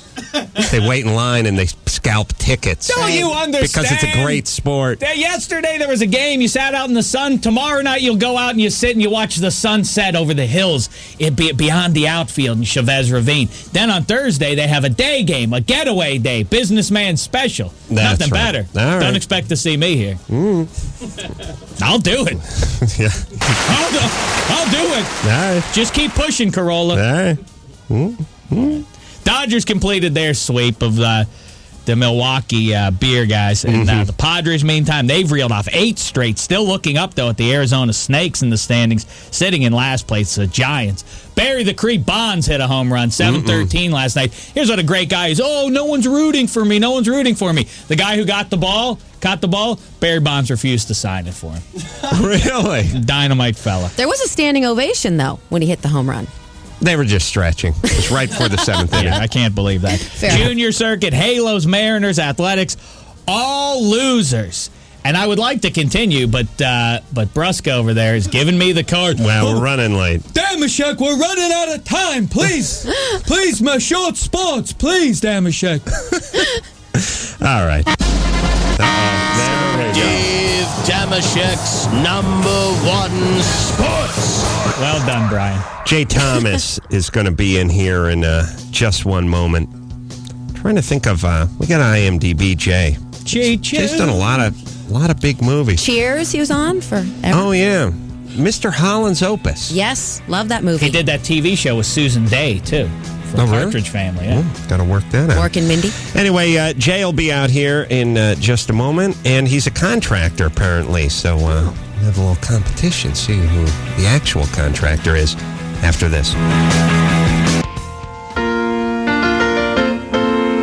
Making your way in the world today takes everything you've got. Taking a break from Jay Thomas in studio. How are you? I'm good. How are you? I'm good. You know, usually you lie when you say this, but I'm actually a fan of yours. Usually meet people, a big fan, but I am, and it's a pleasure to meet you. And I was in radio in LA for like 10 years. I know, long time. Yeah, Power 106, right? Can you imagine? 86 to 92, and I know because I wasn't in radio at that time, and I used to listen to you. And the thing about Jay. He said he was a fan of mine, right? Yep. Yes. All right, so I can be a fan of his. Of course. All right. It's nice to return the favor. Well, Jay Thomas, first off, in Mork and Mindy, which... Oh, Jesus. Well, here's the thing. You know what's sad? I mean, everyone, it's almost like people that work with me, there's a curse, they're all dead or something. It's like... Yeah. Yeah, I mean, Mork and Mindy... Well, first off, you don't seem very old. I have no idea how old you are. How old were you when you were in Mork and Mindy? Well, I'd gone to New York to be a disc jockey after college. I was in my 20s, and so I worked in New York as a DJ, but I wanted to be an actor, so I'd left the South, and I did that, and I auditioned, and I got Mork and Mindy. It was like stupid. It was like luck, like... Robin, it was the biggest show on TV, and then I get to the set, and the guy couldn't stand me. From the first minute he saw me. Robin Williams? Oh, please, couldn't stand me. Why? Really? Because I guess I thought I was just as funny as he was, which is a big mistake to make. And I figured, everybody's like me, hang out, we're all, comrades and all that. Sure. And, I put a lot of put-down humor. I remember once he complained that people were bothering him, and I said, well, you wear the friggin' suspenders and the hat. You dress like a clown. Why don't you, dress some other way and don't look so stupid? He would become offended by it. It was all very shocking, Right. So I did about, 5 lines in 35 shows. Right. And I was there for 2 years. So you're famous because your picture's in the front of the show. Right. But I didn't do anything in the show. And then off to Cheers, of course, where he played Carla's boyfriend, right? Now, she couldn't stand me either. Really? Couldn't stand me. Is that right? What do you think? I didn't stay on the show. They killed me. What do you think that means? You think Carla killed you? Well, she probably said, why couldn't she stand you? I used to have the radio show, and so people would call up and they go, "Oh, you're that guy. You're on. Remember, you're on the big giant TV show." Right. And you have a big, giant radio show. So they'd call up. You didn't want to not be funny. So they'd say, what are you doing with Carolla? Can't you get anybody better looking on TV or whatever? Right. And I would say, I get combat pay for making out with him. We rub our stubble together. And I'd make a joke. You've never seen me in a Danny DeVito movie, have you? Right. No. That's a good point, but I haven't been in So many that's two either. that couldn't stand me. No Keep beef going. with me. Go to Candace Bergen. Candace Bergen, Murphy Brown. She loved me. Really? She did like me. Well, smart. She Look, that's what you want. You want the hotties I to won love a couple of awards with. I won the Emmys with her. Yeah. I know. And what was the time span between Mork and Mindy and Cheers? Did you have 2 years off? No, 4. I went back to New York and did radio and 4 years of theater. And now you're doing Sirius Radio. That's right. Now, we can't. We have to be careful. We could be subpoenaed. The Jay Thomas Show. Mm-hmm. Yeah, there's on trouble. In the afternoon. Big trouble. None of our business. No. When is, people, I just did the Henry Rollins TV show. And is that the guy that died? Henry Rollins? Who's the guy that died? That was on... he doesn't die. He kills people. Who was He's the guy on the other end of the night. Who was the guy... Henry Rollins, the actor who ended up doing Blow in Georgia. Oh, yeah, from Ragtime. He did the TV show with Carol O'Connor. Yes. Well, come to think of it, he wasn't very animated. He didn't seem very interested in my career. No. So tell us about the Man Show. Yeah, he could have been. Could have been the same dead guy? Yeah, he was. I think he's on Sirius as well. And, lots of questions about can radio exist together, the satellite and the radio. Of course it can. And you know what I said to him? I said, when I remember when the computer came out and the internet started cranking up, people said, well, that'll be the end of the newspaper. No one will ever pick up another newspaper because they'll get all their news from the computer, and there'll be no more magazines, there'll be no more newspapers. That was as of 12 years ago, and they're doing just fine. And when cable comes around, well, no one will watch networks anymore. And when the VCR was invented, well, who's ever going to go to the movie theater again? Well, listen, there are people that tell me all the time they can't believe I read the newspaper. When you go to the bathroom, try and take the computer with you and sit on the toilet and enjoy the computer. I'm sorry, the newspaper is made for the toilet. No, I know, unless you're Kimmel, who had one installed in the bowl. He actually defecates on a flat screen.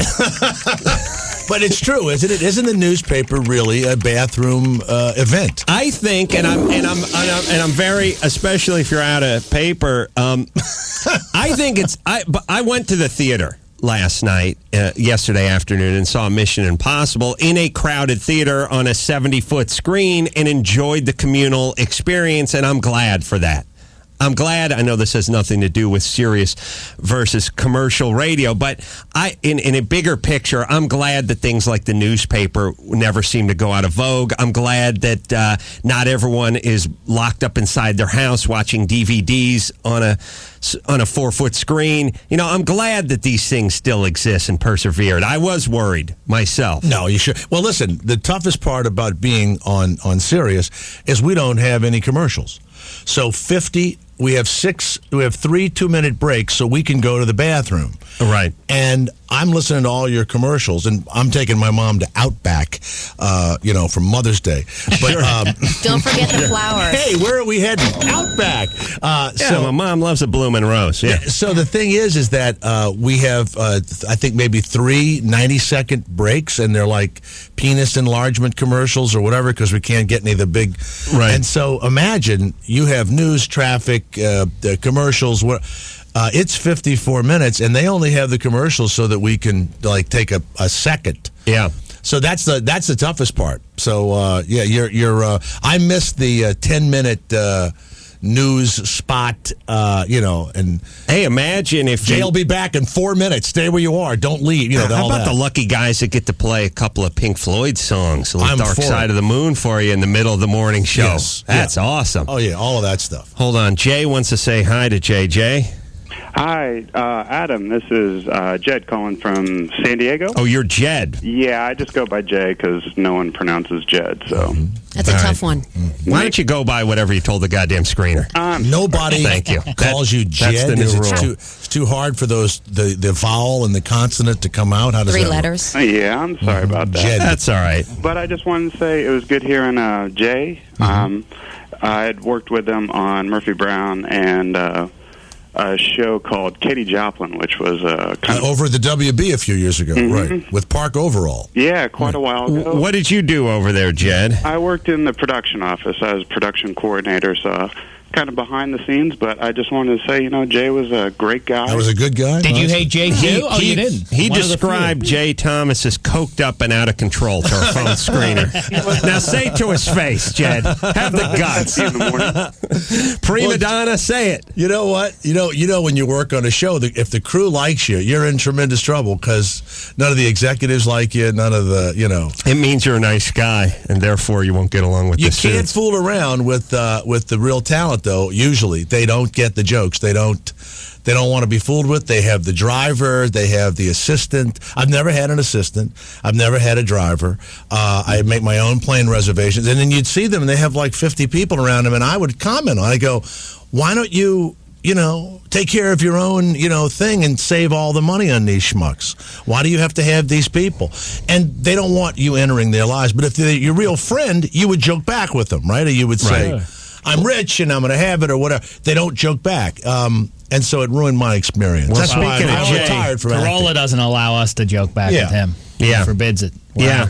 And by the way, my assistant's assistant is out this morning, so I'll have to let her go. Jay is salt of the earth. I'm reading here that you... Salt of the earth. You're reading off a 3x5. Everyone has an 8x5 or whatever it is card. It says salt of the earth right here. I don't want to see the right years here and next the to age coked up prima donna. Right under coked up prima donna, it says salt of the earth. You own your own construction company? Yeah, it's a small one, and we do remodels in Santa Barbara and in New Orleans, and I got a real estate license. But I was told the other day that when you had that show, that was really your money you were spending. Yes, the show I did on TLC. That is the stupidest thing I've ever heard in my life. I know. I lost $50,000 That's supposed to be a joke that it's your money, like Ben Stein. That's not really his money. It's a joke. It's his money to win, but it's not really his money to lose. Yes. Which in a way is still his money, but no, it's not like his bank account gets drawn out of when he loses Win Ben Stein's money. Who made that deal for you that it would really be your money? That's horrible. It was stupid. I should fire myself. It's really dumb. It's like... Yeah, well, I thought I was going to make money. Uh-huh. It was a joke show, though. Well, here's what... No, it wasn't. I know, but it came off as like a joke show. It was like it wasn't serious enough to make money. Right? No one wants to give a funny contractor, a funny contractor their money. Here's like what you'd ring the doorbell and water would squirt out of the something would after you bought it, you'd open the refrigerator and there'd be like a body and there's some joke would happen. Well, the problem was the real estate market flattened out for the first time in 10 years out here. Still flat. But 6 months ago when I sold the place was the first time it actually took a dip. I mean, here's how Southern California real estate went. You could buy a house in January for $750,000. You could keep it for 6 months, not move in, not do anything to it, and just sell it in June for $825 or $900. You know why it happened? I'm a realtor, and I will tell you right now. All of the money had left the stock market, all of it, and people were buying houses as investments. Low interest rate. And Wall Street, the Wall Street Journal, they started saying, we can't let this happen. Every article you read, every person in the stock market said, the bubble's coming. They actually propaganded the so-called demise of the real estate market because the stock market was doing terribly because people don't like stock anyway. But my house, I could put money in it. And now the stock market is booming, and we're in that... I've always hated them. I hired a lot of my J.O. buddies to work on the house, too, and they just swam in the neighbor's pool, and it just turned out to be a disaster. The whole show was a disaster. For real that you actually used your own money and you hired your low-rent friends to do it. Yes, I lost quite a bit. And you're married? Yes. Did your wife tell you that was a bad idea when you started it? She doesn't speak English. You communicate via dry erase board. Jay, no, look, here's the thing. I've been, my batting average has been 1,000% up until the part where they filmed it. Every other house I bought, I've made money on. Absolutely. I've always worked on places. So do you know building yourself? You know nothing about building. I mean, no, I'm around it all the time, but no, I keep after asking. You don't know a joist from a bottom plate? Yes, I'll know a couple of things, sure. Yeah, if you want to play a game, I'll know a couple of things. Do you know what a header is? I do know what a header is. Would you like one from Teresa? I sure would. How you doing? It's my first official day, so I can't say no. All right, let's see. A Tico clip. Tico clip? The Tico clip, is that the thing that holds the two joists together? Is that the Tico Yeah. That's what that is. You could clip. use a joist hanger for that. A joist hanger for that, yeah. For that so you as do the well. work. I just point. If I was to use, let's say, R19 insulation, what would I put that in? What size stud bay would I put that in? The stud bay between the two studs. Yes, 2x6 studs or 2x4 studs? It would be 2x4 studs. Okay, all right. Yeah, I think that's more R16, but I'll give you a pass on that. Let's see. You want to talk fire blocking or no? No. You want to talk sheathing? OSB. What does that stand for? I don't know what OSB. Do you know what it looks like? Offensive stench. Oriented strand board. I'm sorry, Jay. Offensive stench. So you call yourself a contractor? No, I'm an investor in it, and I point and I say I think we need a skylight here, and the next day the skylight is in. Well, you're talking to an expert who lost $50,000 on his last project, so just be careful. And you know what? A contractor or people that do, and a lot are listening, I'm sure, they make you feel badly that you don't know the terms. And then you look at them and realize most of them don't have a lot of education to begin with. And you go, look, don't get me started, because if I wanted to learn all this stuff, I really could learn it. Right. And I could figure out how. But they do. They hold it over your head, and it's like a mechanic. Yeah. They say, look what we took out of your car. I don't know that you took that out of my car. So there is a lot of lying. You could have just lied just now. I don't know those. You wouldn't know those terms? Well, my dad's a mechanic, so not mechanic. You know OSBM or whatever it was. I didn't, but Jay, I feel you have what was it? Obstentious stench. Oriented strand board. Yes. It seems like an you have oriental stenching BM. You might have some trust issues. We need. I have trust issues. No, not at all. All right, listen. Just get your header from Teresa. We need to take a break. We are going to play a little name. Classy. We're going to play a little that name. You notice that I have not joined in. Thank you. This sexist. I'm offended. Right. I'm incredibly offended, and I can't wait for my deposition. I don't know, Brusca. Do you want to play Name That Tool? It was based on Jay's knowledge of woodworking, but hold it a second. Why don't you question me on financing? Okay. All right. APR. You don't know anything about financing. I don't know anything about financing. I saw the show. So thank you. All right, we're going to take a break. If you have a tool and it's near you and it's a woodworking tool, feel free to fire it up and put it in the phone. The hole in the wood I like, where you could put the wires through. It has the sticky thing, and then it turns, and as it goes to the, and that's how I say, can you get that tool with that makes the hole in the board? Salt your regular Pops Larson. Listen, do your blow and go cuss out my assistant, would you please? Right. We'll take a quick break. We'll be right back after this. This is C. Thomas Howell, and you're listening to the Adam Carolla Show. Wolverines!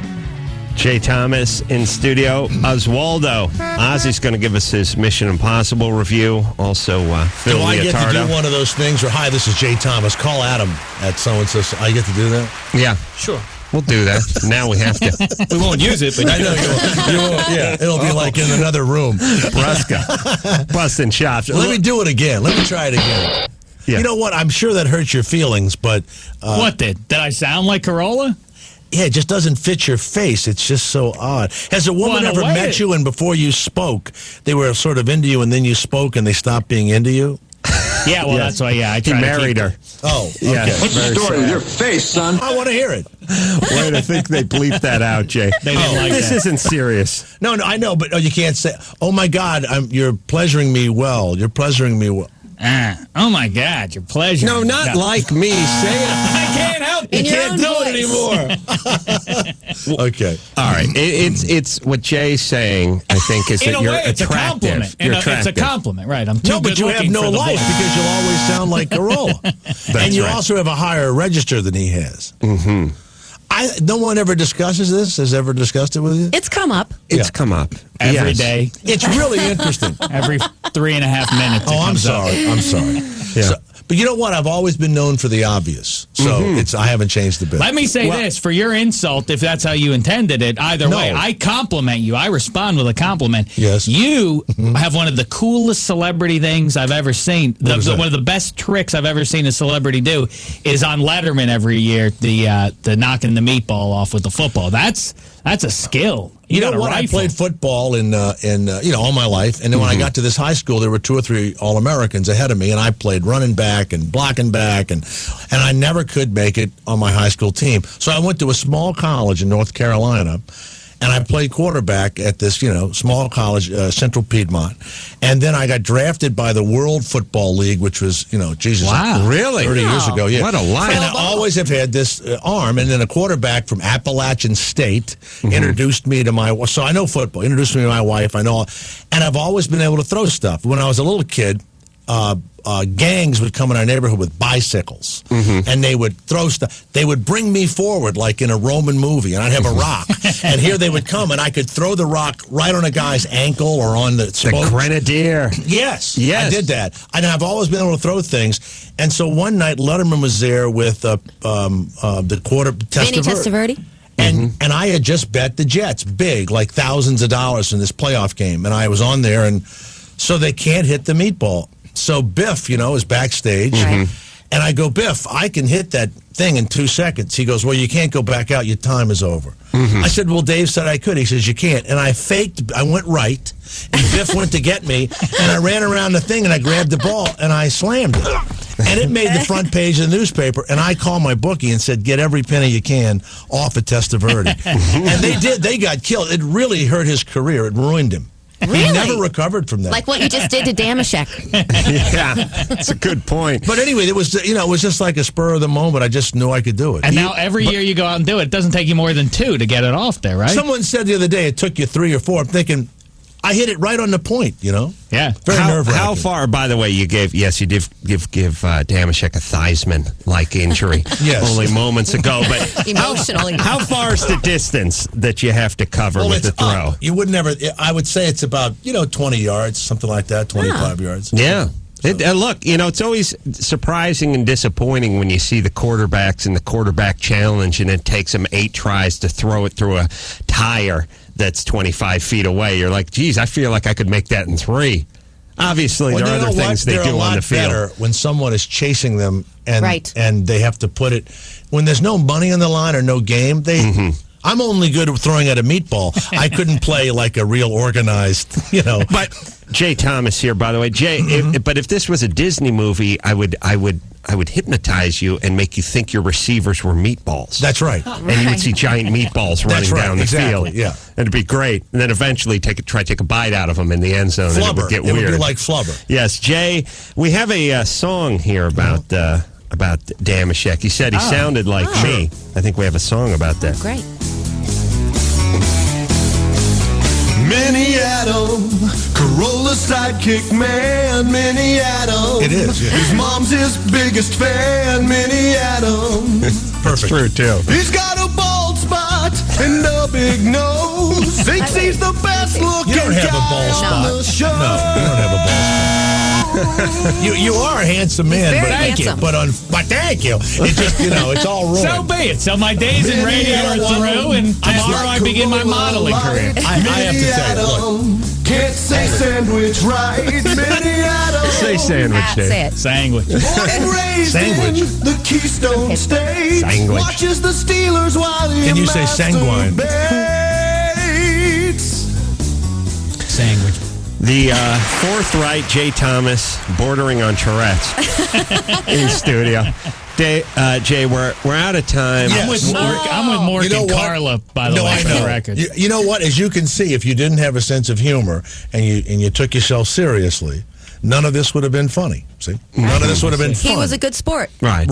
All right. You've knocked him down to the ground. Would you like to kick him to the groin before you leave? Or No. Treat me like a by the way, meatball. good luck. Congratulations. If you get sick, you have a guy that I don't have that. I get sick, the guy doesn't sound anything like me. It's and he's funnier than I am. That's the worst part. Wow. Got that covered. I will come back I don't work a lot, but when I come back, I want to promote a Santa Claus 3. I'm the Easter Bunny. And I would like to come back in November. Can you book me around Thanksgiving? We'll put you in on Thanksgiving Day. That's fine. I'll come in about 10:30. It'll just be he and I here, though, right?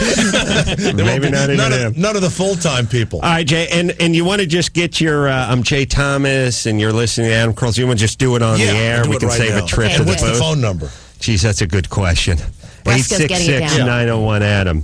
Yeah, you just do that into the mic. Why don't you say it? You don't have to point. Why do you? Hi, this is Jay Thomas of Sirius Satellite Radio. Nice. I'm sorry. We're definitely not using that one. I'm sorry. I work 2 to 5 in the afternoon Eastern time. Hi, this is Jay Thomas, former actor. All right, let's try it again, Jay. Hi, this is Jay Thomas. Call Adam Carolla at 866-901-ADAM. You see, no one knows how to do that. You need a number. Let's try another one for safety, Jay. Adam. And this time have fun with it. Hi, it's Jay Thomas. Call Adam at 866-901-ADAM. Okay, that's good. Your excuse. Jay Thomas, everyone. Now listen, Sirius Radio. Home, will I hear that? No. Yes. Okay. No. Well, it takes. Hold on, Nice Jay. to meet you, Jay. It takes a couple of years to get it onto tape, and then to put it on a cart, and you know how radio goes. Jay Thomas, everyone. Waking up early, you're getting used to it? Yes, I am. We'll be right back with more of me, Adam Carolla, on the Adam Carolla Show.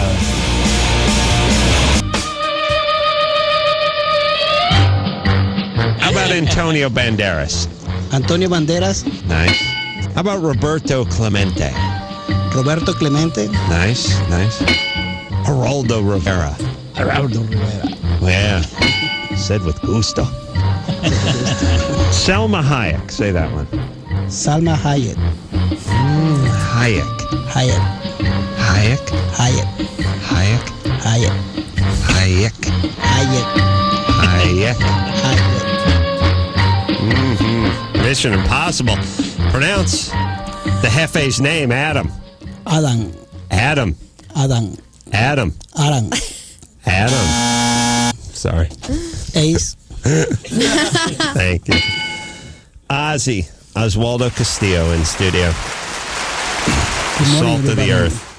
He's a fixture around my home. He has all the combinations and all the keys. I occasionally have to call Ozzy if I need to get into my warehouse. By the way, I don't have the key myself. The chop? The chop. Yes, Ozzy will be going there later to fire up the bandsaw. Yes. And Ozzy, just to review again, Teresa Strasser in on her first day as our news girl. Hired. She's permanent now, even though she's got to take a couple days off later this week. Still, she's the permanent news girl. Did we make the right call with Teresa? Oh, God. You put in difficult situation to me. Why? She's sitting right here. Just say you like her. I never say, it's okay. You're saying no? We should have hired Teresa? Yeah, it's good, Yeah. But, I take, the respect Teresa, Teresa is good shape, and good time, the news, She's a good talker. She's in good shape. Thank you. Speaking of good shape, Sandra. Yes. You're a hot woman who needs help?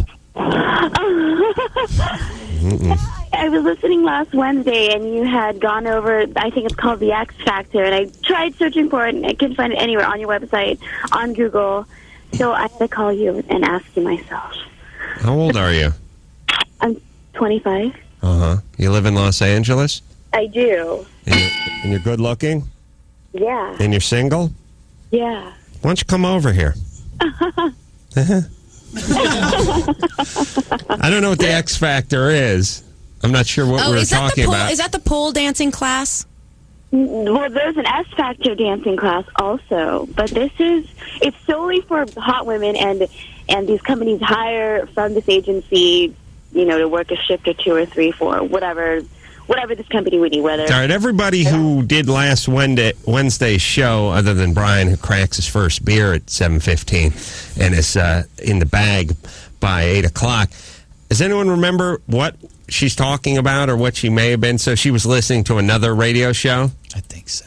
Okay. Sounds like a commercial. Yes. Hey, Sandra? Yes? Why don't you head over here? Are you in your car? I am. Are you going to work? I am. What kind of work do you do? I'm in real estate. All right, so you don't need to be anywhere, right? I sort of do. I do, actually. Well, stop by and let us have a look at you first. You could do that. Seriously? Yeah. If you're truly hot, you'll do that.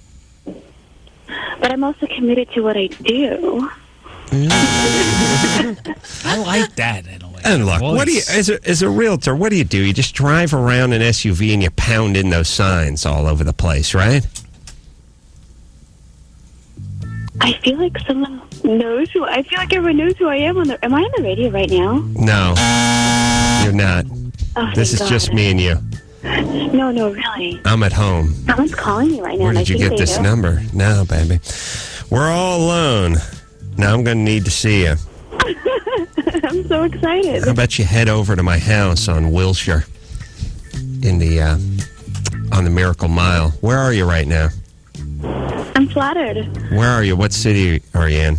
Santa Monica. Ah, you're right around the corner. Come on down. Let us kick your tires. Mike will give you the address. Intern Mike. Yeah, intern Mike will give you the address. He works at my house. And you come by. We'll have a look at you.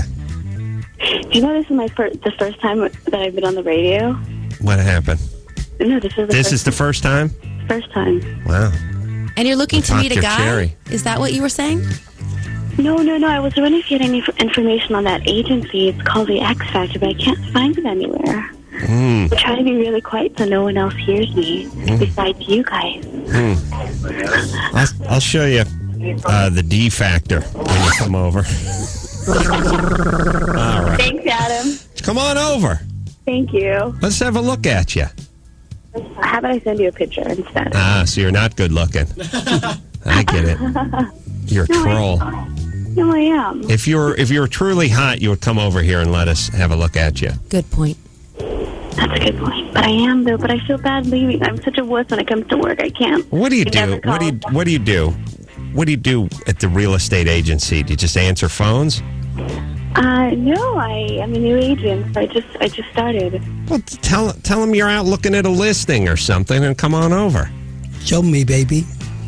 We have the office space on the 4th floor. Maybe we can work out a deal where she is like incentivized to, get someone on. Yeah, we got office space over here for you to sell. We'll give your real estate agency a plug if you come over here.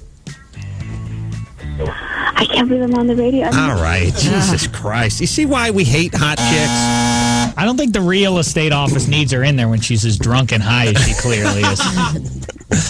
Kinda. Yeah, this is what drives me nuts, and I think it's what my first time on the radio. drives me nuts about all hot chicks. Listen, Screwball, you called this radio show, right? I did. All right. Do you want to? But you don't want to come in, so please hang up on yourself. I've had an ass full of you. Thank you. All right. Jesus Christ. All right, Ozzy. Sorry. Now I'm in a bad mood, and you have to do your movie review. You realize how many... I realize I've dedicated at least half my life trying to talk insane people into things that would be considered opportunities for them. Do you know what I mean? Come on down. Give your real estate agency a plug on the radio. I feel like I'm taking crazy pills. I realize half the people that call me in my life act like I called them. Yeah. And that you called. All right. Sorry. Go ahead, Ozzy. Yep. Now it's time for Ozzy's movie review. Oswaldo, tell us about some movies. We want to know which movies you have seen. Go ahead, Oswaldo, tell us. The movie that I saw this weekend was Mission Impossible 3. That's right. The movie star Tom Cruise is Ethan Hunt, Felix Seymour Hoffman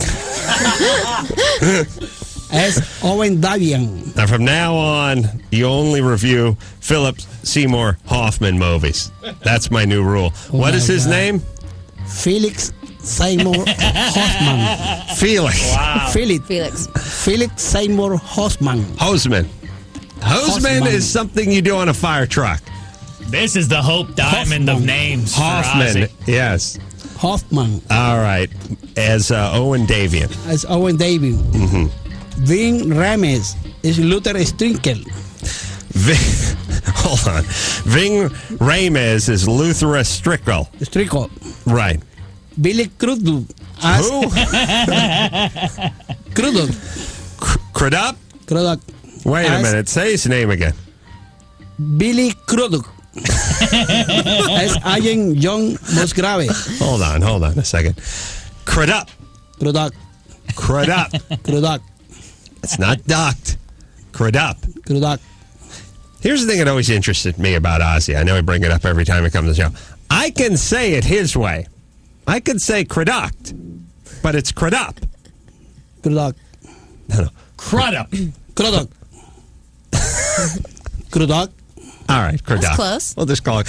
Here's the hypothetical. No one answered. Just think about it. What if this actor's name was actually Billy Crudup? How do you think Ozzy would say it? Because it certainly wouldn't be that. Interesting. Go ahead, Ozzy. It's John Musgrave and Michelle Monaghan is Julia. Monahan, right. She's Julia. Mission Impossible 3 lack an intriguing history over the lot that is the rabbit food. All right, story, right. Yeah. The rabbit food is the information, the mafia and underworld. Information to the sequel. The sequel of Mafia and the Underworld. Yeah. I don't know what that means, but go ahead. Agent Ethan Hunt is recruited again for the Secret Service. He broke the honeymoon. Hold on. What if Ethan's first name was Mike? What would that name sound like? Ethan? No, what if his name was Mike Hunt?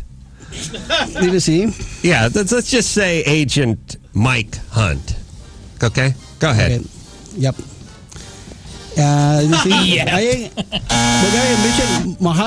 Agent, let's start at Agent Mike Hunt. Go ahead. Agent Mike Hunt. Still funny. Go ahead. Agent Ethan Hunt is recruited again for the Secret Service. He broke the honeymoon moment. Yeah. To go to Italy. Yeah. Inside the Vatican. That's right. He was going to go on his honeymoon. He's called out of retirement. They always do that. Oh, is that right? Yeah. The reality is it never happens in life. When they retire you, you're not the best. So this is the start of the movie. Ethan Hunt is hung it up. Yes, he's hung it up, but they come after him. For one last mission. But you're the best! Yeah, that's right. There's only one man that can pull this job off. Really? Why'd you guys retire me at age 39 if there was only one guy who could do this? Sorry, go ahead. He made contact to the suspect is what? Felix Seymour Hoffman. Felix, that's right. Felix Seymour Hoffman. Who good. is the bad guy who had the rabbit food in the portfolio. Ethan and his crew kidnapped Owen to process him with the law. Yes, they're going to process him with the law. Yeah. One part in the movie is almost the replica, to the True Lies with Arnold Schwarzenegger. Right. With the same missile, the same action and destruction in the bridge. Yeah, he's on the Chesapeake Bay Bridge, and the missiles come flying. It's very exciting, though. My favorite part is the infiltration in the Vatican, you know, with the cable, the working in the wall. Look, the Vatican is almost impenetrable. Yeah. Very good, this part of the movie. In all Mission Impossible, let this reviewer call. Yeah, not as good as that's the fact they like the one scene. Let me say something, here is the visit, to my aunt, Zoila Rodriguez, is coming for vacation to LA and go transfer to Toronto, Canada. You have an aunt who's coming to Los Angeles? Yeah, it's in vacation. My stepfather take it serious today with the need, reconstruction in the hospital, the Good Samaritan. I take a very good luck to him. Yeah. Good luck to him. All right. Now, next time she goes on vacation, maybe she should go to the Vatican. I think so. Okay. All right, we'll take ourselves a little break. Frank Vincent is on the phone. We'll talk to him in a second. Of course, you know him as Phil Leotardo from The Sopranos. We'll get an update from him after this. You saved my life in a lot of ways. I got a baguette in my pants 24/7. There were times it was hard, me and you. They'll break my balls. You always have my back, though. Keep the testes elevated. There are some people who are not ideal candidates for parenthood. Vito, he's married to my cousin. He dishonored me personally. What do you want me to do, put out an APB on the guy? It's a victimless crime. Marie is a victim. Her children are victims. They've done nothing. I love you, man. I love you, too. Frank Vincent is on the phone. Phil Leotardo from The Sopranos. Frank, good to speak to you. Hello, Adam. How are you? I'm doing well, my brother. That's what's going on, brother. Where are you calling from? New Jersey. Now Next week I'll be in Florida. Are you now? Normally you call from Jersey, right? Yes. But you're calling in a few hours later than you normally do. Are you on the road? Are you doing something? They changed the time on me. Oh, really? You guys did that. Smart. Well, you know, we moved you up to prime time. That's good, brother. Mm-hmm. We have 3 people listening at 6:30, and now we have 9. That's pretty good. That's the audience we want to get sell you. some books now. That's right. I'll tell you the name of the book, by the way, is The Guy's Guide to Being a Man's Man, available as we speak. Amazon.com. That's where you get it. Now, we wanted you to help us out with something here, Frank. We have our board op, who's Gay Bill. What's a board op? Oh, board operator? Yeah, it's a good point. I don't know what one is either. He sits there and runs the board in the radio station. I press all the buttons. He presses all the buttons. Okay. And we like to call him Bill, the gay board op, the pre-op board op, although he's not pre-op, he's not transsexual. But I like to think that all gay guys are one step away from actually becoming women. Yeah. Yeah. So we thought it'd be funny. His cousin doesn't know he's gay. Is that right, Bill? Yeah. No, I don't think any of my family knows that I'm gay. Does your dad? Besides my immediate parents, but I know that they don't talk to the cousins about personal stuff. We're very white family. Right. But do you think they've had an inkling? I mean, do you think they've done the math? Well, on my other cousins, they always used to bag on me for bringing fat chicks to the East Coast whenever I'd go out there. Right. So they might, maybe they have, they're probably, I don't know, maybe that would explain the fat chick thing for them. Fat beards. Well, we figured out, Frank, that you do, we saw you on the Sopranos episode a few weeks back where you sat down with your sister, Gay Vito's wife, and basically gave the news to her. Let's hear that. That's my cousin. Confirmation through Right. the grapevine. Oh, sorry. Vito was seen in a car with a man. I don't want to get graphic beyond that. The idea of it repulses me so much. Yes, your cousin. I thought you handled that with a lot of sensitivity. Yeah, dignified. Yeah, I thought it was very dignified. And I came up with the idea that we ought to have you call folks and sort of explain it to them. Give them the news. You mean his folks? Yeah, well, his folks know, but we do have his cousin on the phone, and I'm going to punch him up. What's his name? His name is Mark. And what's the gay guy's name? Bill. Now, Bill, let me ask you a question. Yeah. Are you a flamer? What do you mean by that? I mean, you walk around like very dainty. I mean, are you masculine or are you? Nah, you'd never know until I was right up on you, Frank. You are gay. I didn't know until he was in me. Forget about on me. Bill, I would know in a second. Yes. Yeah, that's how long it takes. Yeah, right. Okay. I don't know. That's debatable. I'm trying to think. He sort of looks a little like, you know, the claymated Christmas special where there's a little elf that wants to be a dentist? Oh, yeah. He kind of has that look. Not as masculine The idea as of it that guy. repulses me so much. Okay. He's on the butch side of things. You can hear from his voice. Yeah, he sounds butchy. Yeah. All right. So we'll punch his cousin up, and you do the legwork for us, Frank. Right. Mark? Hello? Mark, you have a cousin named Bill? Yeah, I do. I'm Adam Carolla. He works on my radio show. How are you? Good to speak to you. Has he ever talked any ass about me? No, not too often. Not too often. All right, and you're out in New York? Out in New York, yeah. Do you watch The Sopranos? Yeah, I saw it last night. Can you? Do you have a radio that's on in the background or something that's on? No, I work on a trading floor, so it's a little loud. Ah, I see. All right, well, you know Frank Vincent, Phil Leotardo from The Sopranos? No, not personally, but yeah. But you know of his character. Which one are those? You know, well, he plays Phil Leotardo. Now, filling in for Johnny Sack. Filling in for Johnny Sack. He's the very distinguished-looking gentleman with the dark eyebrows and the gray salt and pepper hair. He's looking for Gay Vito. Oh, yeah. Because Gay Vito's disgraced his family. Disgraced the fam, gotcha, yeah. Yeah, well, he's on the phone with us, and he'd like to share some news with you. Hi, Bill. Hi, Bill. Can you hear me? Yeah, but you're talking to Mark. I'm sorry, Mark. I'm sorry. Bill is the other guy. Right. I'm his cousin. Mark, you're his first cousin? Yeah. You see Mark? You see Bill a lot? Not too often. You know, he lives out there. I live out here, but family events, things like that. Anything strange about Bill? Yeah, no strangers than most of us. No, not like you're the same as him. I don't know if I'd necessarily agree with that. You're not kissing cousins, right? No. Well, I got to tell you something about Bill. What's that? I hope. Are you sitting down, by the way? Oh yeah. Well, Bill is gay. Oh, right. Okay.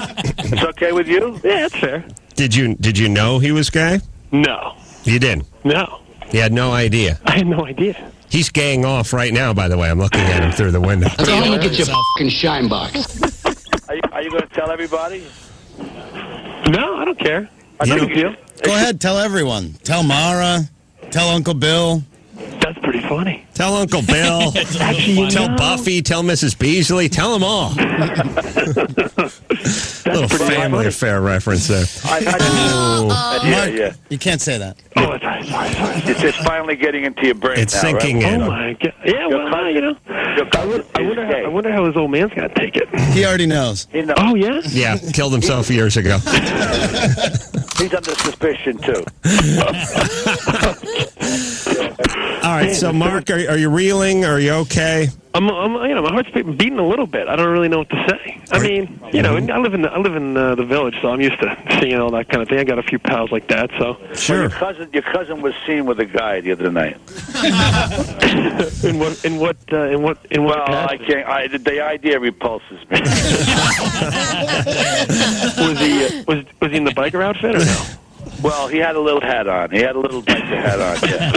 That's a good look. It's a good look. Mark, also, Frank has some news about your father and your granddad. Go ahead, Frank. It's a genetic thing. I'm sorry, Mark. Yes, it runs in the family. I was adopted, so Mark is safe. All right. As far as the genetics goes. All right. Okay, good.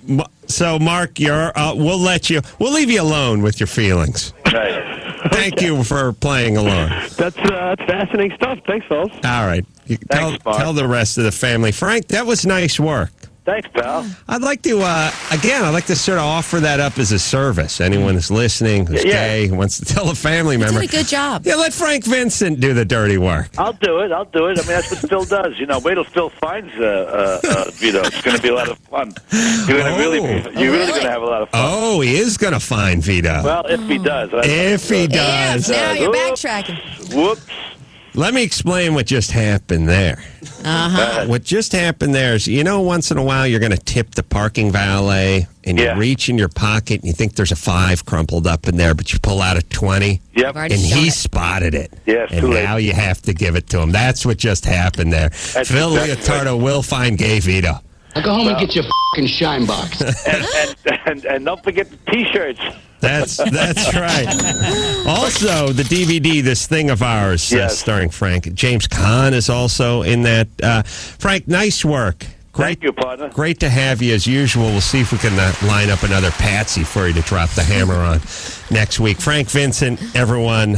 Sopranos, of course, Sunday night, 6 o'clock, HBO. We will take a quick break. Be right back after this. Can you prove to me you're not crazy? I don't know why you would think that I'm crazy. I mean, I'm a street performer. I'm the Jingle Bell Bunny right now, which you may think is a little crazy, but a lot of people love the Jingle Bell Bunny. But I don't know why you would think that I'm crazy. I'm a pretty nice guy. So I don't know what else to tell you. Big Tad asking the tough questions. Where is Big Tad? Is he here today? Oh, yeah. He's slumped in a chair over there. I realize I don't notice him. He's sort of like a tree stump you Fat, pass drunk, every and day. stupid is no way to go through life, son. Too late. There he is now. All right, buddy. Get back to the WWF website. We did. That was interesting. The thing with Gay Bill just being outed, on the radio. It reminds me of just last week. I was watching Entertainment Tonight, and they were talking to the two Brady brothers. Greg and Peter. What are their names in real life? Barry Williams and Christopher Knight. Right. Yeah. So Chris Knight's talking. Apparently, on that '70s show, they play lovers. So it's a funny thing that, of course, the inside joke. So anyway, so here they are talking about this on Entertainment Tonight. Tonight on Fox, that 70s show becomes a Brady Bunch reunion with a Brokeback Mountain sort of twist. I get to kiss Barry. And that's sort of like kissing your sister. Right. But weirder. So I'll tell you, they stumble upon a fascinating hypothetical question, which is, what would you rather if you had to do one or the other? Kiss your sister? Make out, let's say. 5 minutes of a make-out session with your sister or with a man. And let's say that man is, I'm looking around the room here. Well, Brusca, see, it's a gray area with it because he's a lesbian. Let's just say it's Brian. Brian's a regular-looking fella. Yeah. 5 minutes, Ace, of make-out time with Brian. Brian's a regular-looking 51-year-old. He's not a regular-looking 26-year-old. That's true. Calling all homos. And as Jay Thomas pointed out, I'm too handsome, so I wouldn't want you. That would tilt. I'm trying to think when Brian had hair, because he's 26. I met him 5 years ago, and he was bald, and evidently you're born bald as well. So he must have just had hair for about a 6-month period in junior high, and then that was it. All right, you know what? That's true. How about this one? Because people will be able to envision who we're talking about. Let's say Jimmy Kimmel. You have to make out for 5 minutes with Jimmy Kimmel. Yeah. Or your sister. Which is it, Ace? Our new production guy, Mike Dawson, is a delight. We had a couple beers, and Dave brought this up to him last Friday when we were all having beers and eating flap steak, celebrating Cinco de Mayo. And it was, but Mike Dawson did one of these things that I've explained almost. I've had 1 million of these conversations in my life. He said, Mike goes, so Dave goes, well, what would you do? Would you kiss your sister? What kind of impression is that? It's like retarded Tony Curtis. Would you kiss your sister named Judy? Would you kiss your sister or make out with a man? But I don't talk in that voice unless I'm on the air. So Mike Dawson does this. Mike goes, well, I don't have a sister, so, I don't even know if I can play. And Dave said, all right, but if you had a sister, would you kiss the sister or would you make out with a guy? And Mike Dawson goes, well, I'd kiss my sister. And Dave goes, you'd kiss your sister? And he goes, yeah, I don't have a sister. Remember that? Yeah. And it's like, all right. She might be hot, dude. The concept of the hypothetical not sinking in. The hypothetical, yes. The explained hypothetical, where you go, suppose you're traveling in a car going 60. I don't have a car. Okay, I understand. Hypothetical. Suppose you're on the moon. Am I wearing a suit to sustain life? Yes. Now, hypothetical. Now, understand, though. Think about this for real. Of course, I think you agree with me. Correct me if I'm wrong. You think the answer is obvious. Of course you kiss the man. The dude, yes. I would think so, too. Instead of your sister. But now really think about it. Now imagine for 5 minutes, you and Jimmy Kimmel tongue kissing. 5 minutes? That'd be a short session for us. Then again, if I went with my sister, I'd be scared my hands would wander. You know what I mean? Slide up the blouse. Fresh! Yeah, there's the chance. There's a chance either way that you might enjoy it. It's this. All right, hold on a second. We need to take a break. I'm going to do some soul searching. All right. I'm going to really think about it. I want you to use this time away and envision that entire amount of time you're either tongue kissing your sister or Jimmy Kimmel? Now think about that. Take a little dip in Lake Adam. And the public, and by the way, the public finds out about it either way. Yeah, I'm going to take a good long look in the mirror. And we'll be back with news, sports, and to answer this hypothetical question after this. Yo, this is David Allen Greer, Daggin' Roney, baby, and you are listening to the Adam Krakatola Show. Dag, my main man. Now we have some news, we have some sports, but first we have to finish off our hypothetical question. I posed to you the question. If you had to, Bill the gay board op was outed to his family just moments ago. Adam Carolla. You have to make out for 5 minutes with either your sister or with Jimmy Kimmel. You took the last 6 minutes to really prey upon it and think about what your answer is. Yeah. And now, which will it be? And by the way, I think either way this works out when you think about it, for some perverse reason, the loser is going to be offended. The one you don't choose is going to be upset. Kimmel would definitely have his feelings hurt. And for that reason, and also because I feel like Kimmel might be able to help my career. You know what I mean? I see. It's a sort of the casting couch. Try not to look at it, though, as though there's an ulterior motive. Just, this is live in the now. You're making out. Well, what about them? I mean, who deserves to be punished more? My sister or Kimmel? You got to think about it. We're looking at it from my standpoint. Imagine that phone call. Listen, sis, it's Adam. Yeah. Good news, you win. Yeah, I mean, how thrilled would she be? It would be more disgusting for her because I got razor stubble. I'm going to go Kimmel on this one just because the incest factor is just too bizarre. Also, I'll tell you, I thought about it. Here's another hypothetical. Make out or he just gives you a handy? Is that different? I love Dick so much. I think I would take the handy that over is the an actual interesting way to look at passionate it. making out. It's less personal. Yeah, less personal. That's right. And he could put a gardening glove on and be like nothing ever happened. Right. Brusca, what's your answer? I don't like dudes. Kimmel or my sister? Your sister. Seriously. Kimmel. I like Kimmel a lot. You are gay. I didn't expect you to announce that you're actually attracted Calling to all Kimmel. homos. That was so sweet. Brusca, we'll do it next football season during a long halftime over at Kimmel's. All right, Dave, how say you? Well, I've got it, but the thing that's repulsive, of course, hypothetically, I go with the guy, but then think about, I look around the room, if I have to make out with any of you, it sounds just atrocious. Good Christ, I'm gay. Yeah. Sounds just awful to me. Let me ask gay board up Bill. Bill, this conversation must be offensive to you. I mean, well, yeah, because no one's picking me. Of course, because Dave just looked around the room and then no. I mean the fact that you're a gay man and people do this and they go like, if your son was gay and you knew your son was gay, would you kill yourself? And I realized, what if you replace that with black or Mexican or whatever? Can you imagine how offensive that would be? I mean, what if you were black? There's no racial Bill? Yeah.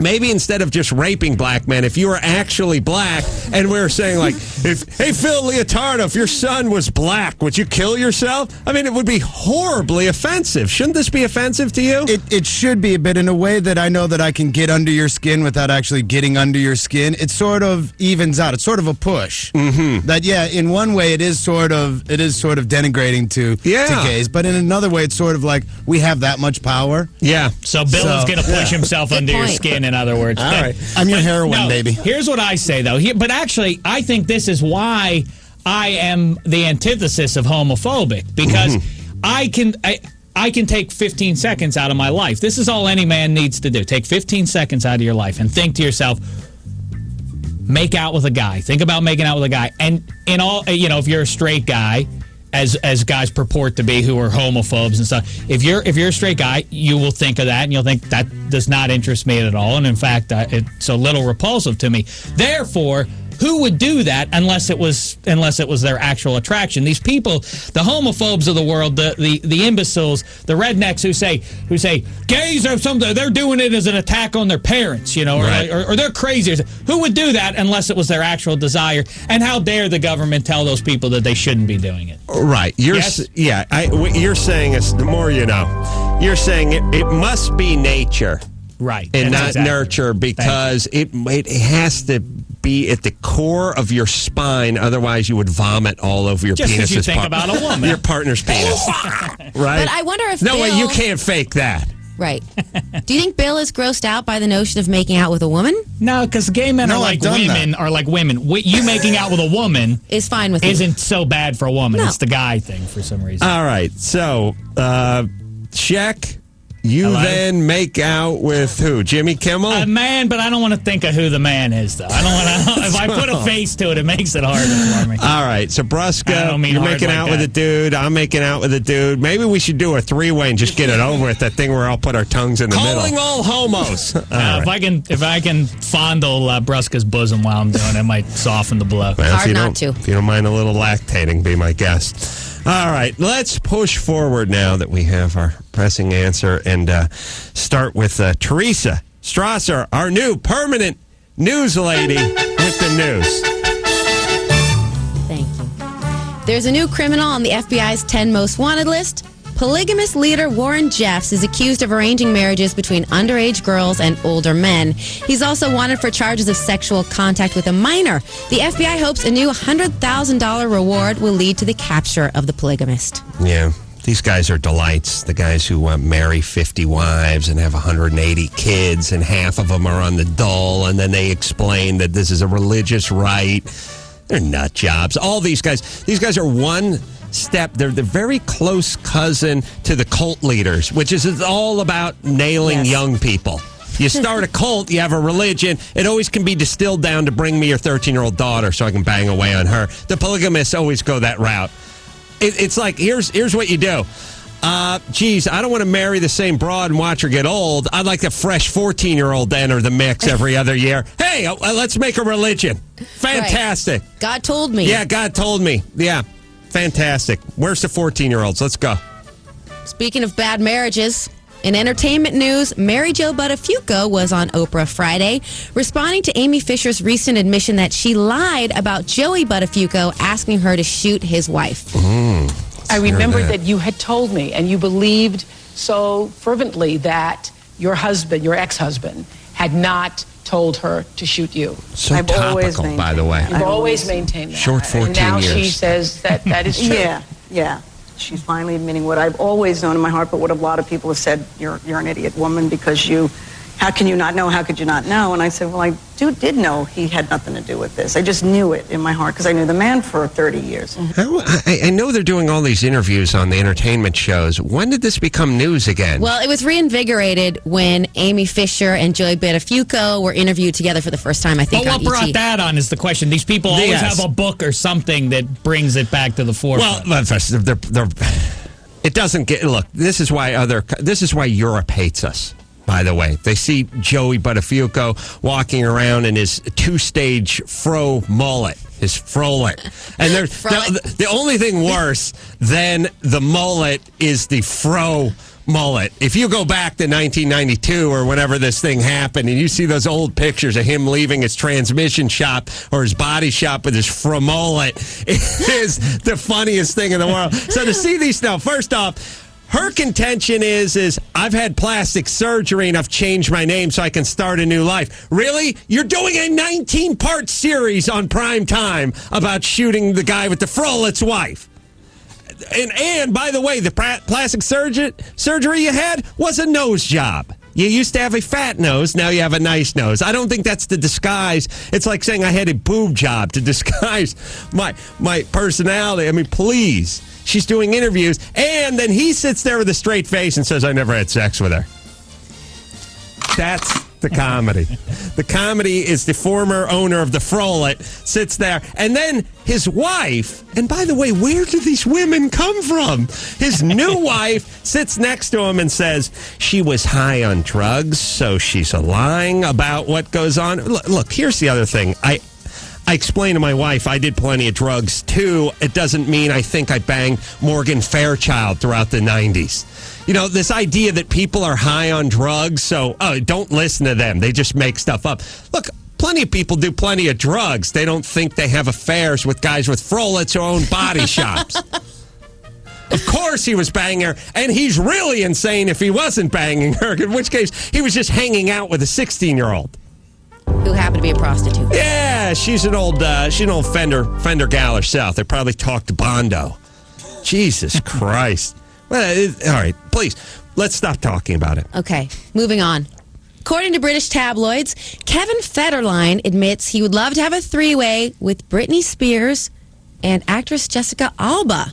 Wow, that is breaking news. Which does, yes, it is. Or kiss Jimmy Kimmel for one 5 or the other. minutes. It's an interesting hypothetical. Be a tough decision.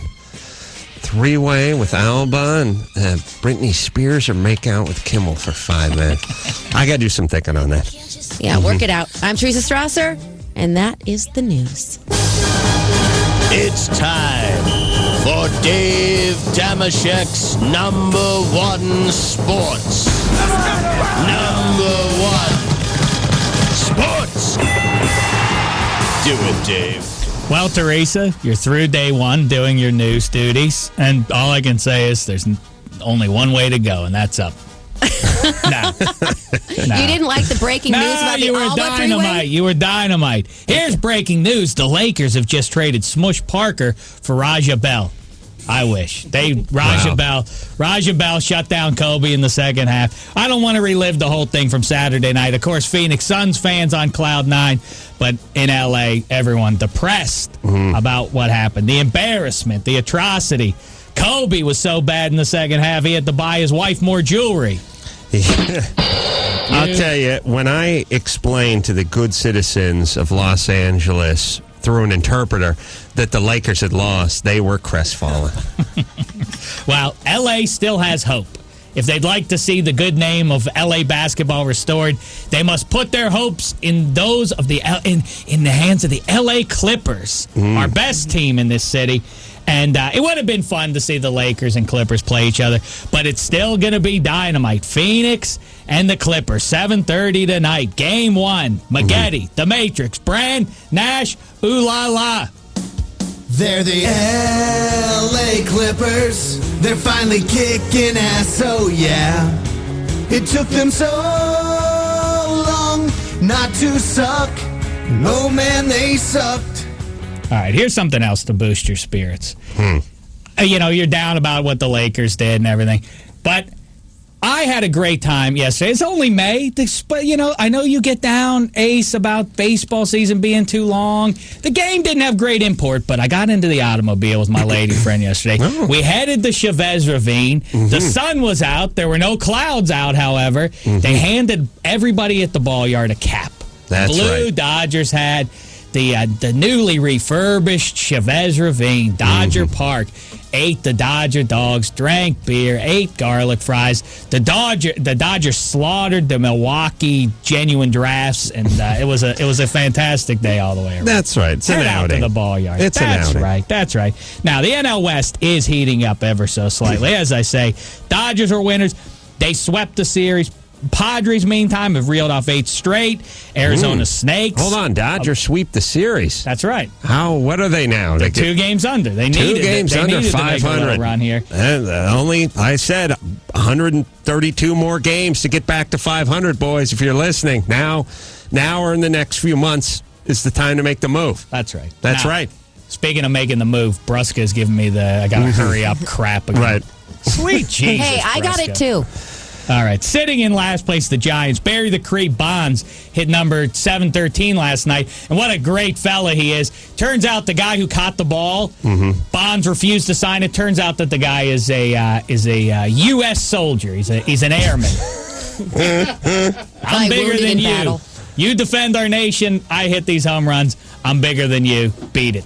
That's what Bond said. Here's what I find a lot of antisocial folks, a lot of guys with personality defects do. I have this with my neighbors and many folks I work with oftentimes. They start off being an a-hole, and then when you reciprocate by being an a-hole, they say, oh, well, now it's game on. Okay, that's the way you want it. That's what Bonds does.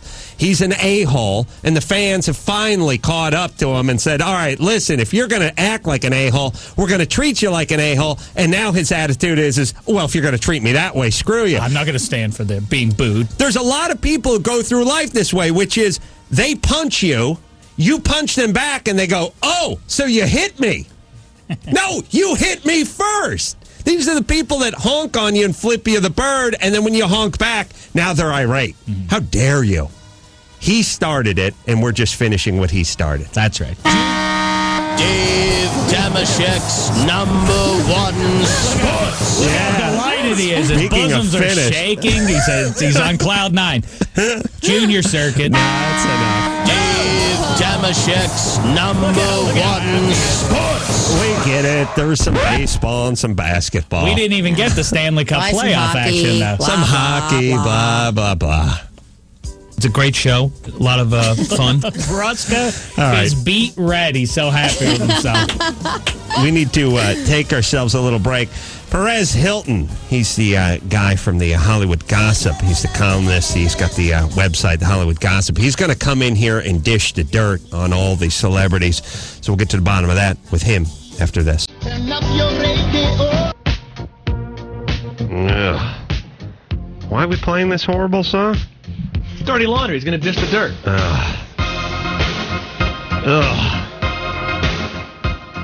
This song blows so badly. Ugh. Do you hate it more than you hate Nicole Richie? I have no problem with Nicole Richie. I have a problem living in the society that decided we need to hear about her. It's not her. Not personal. There are plenty of semi-attractive women who don't seem to do anything we could be hearing about. We're just hearing about her. Perez Hilton is in studio. Perez has himself he's an internet gossip columnist whose website gets 600,000 hits a day. He's teaching at the Learning Annex on May 9th. He's got a class called Blog Your Way to Power, Fortune and Fame. And he's the real deal. He's in a lawsuit with Colin Farrell for publishing naked pictures of him. He's proclaimed himself the queen of all media. Welcome to the show, Perez. It's wonderful to be here. And so you're going to dish the dirt for us. By the way, it's going to be featured in Us Weekly that comes out this week. You get all the stuff you get is Hollywood insider information. Where do you get your info from? People like you. Really? Really? I've never been to your website. Well, Sarah Silverman has, and she told me some very interesting information about you and Jimmy. What do you got? That's good stuff. A wild night with Bob Saget. I don't know if I can go into details. Listen, we party differently than you commoners do. Doesn't make it gay. You're artists. We're artists. You don't experiencing life. That's all right. All that it has to offer. That's right. All the different tastes. So, Perez, you get the inside info from the Hollywooders who get on your website and tell you things. Give us some examples. What's going on? Well, I love when other media report on what I reported about, and it makes me sound like I know what I'm talking about. On Saturday, yeah, exactly. On Saturday, I wrote how.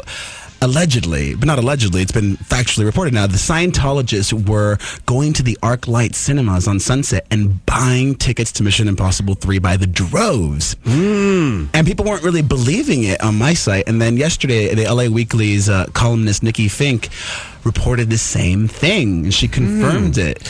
Now, how do they do that? I mean, just go to the theater? I know how they do it, but how do they dress differently? How do they confirm that? I mean, how would you know? They probably talk to theater people. I think her phrasing was abnormal ticket purchasing patterns. Interesting. But it makes sense. Why not? And even despite that, the movie thoroughly underperformed. It debuted to less than $10 million, and the previous one opened to. And this is the best part. You have to look at it in comparison. You remember that movie Van Helsing? That awful movie with Hugh Jackman? Hugh Jackman. Yes. That movie opened the same weekend in May, the first weekend, and it made more money than Mission Impossible 3. About a year ago, right? That movie opened to $51 million, and Mission Impossible 3 did about $48 million. Yeah. Wow. Sad and pathetic. I tell you, Cruise should kill himself right now. He's got Right nothing now. to live for. Doesn't even crack 50 mil first weekend, buddy.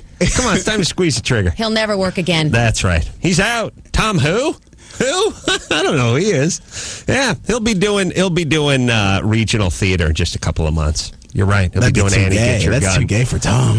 Ooh. Tom Wait a minute. Cruise Speaking of too gay, what do you think? You're gay yourself, Come right? on. I am at times. You know. This Well, morning sure. I am. With Sure. my pink website. Yeah, what do you think about Tom Cruise in that department?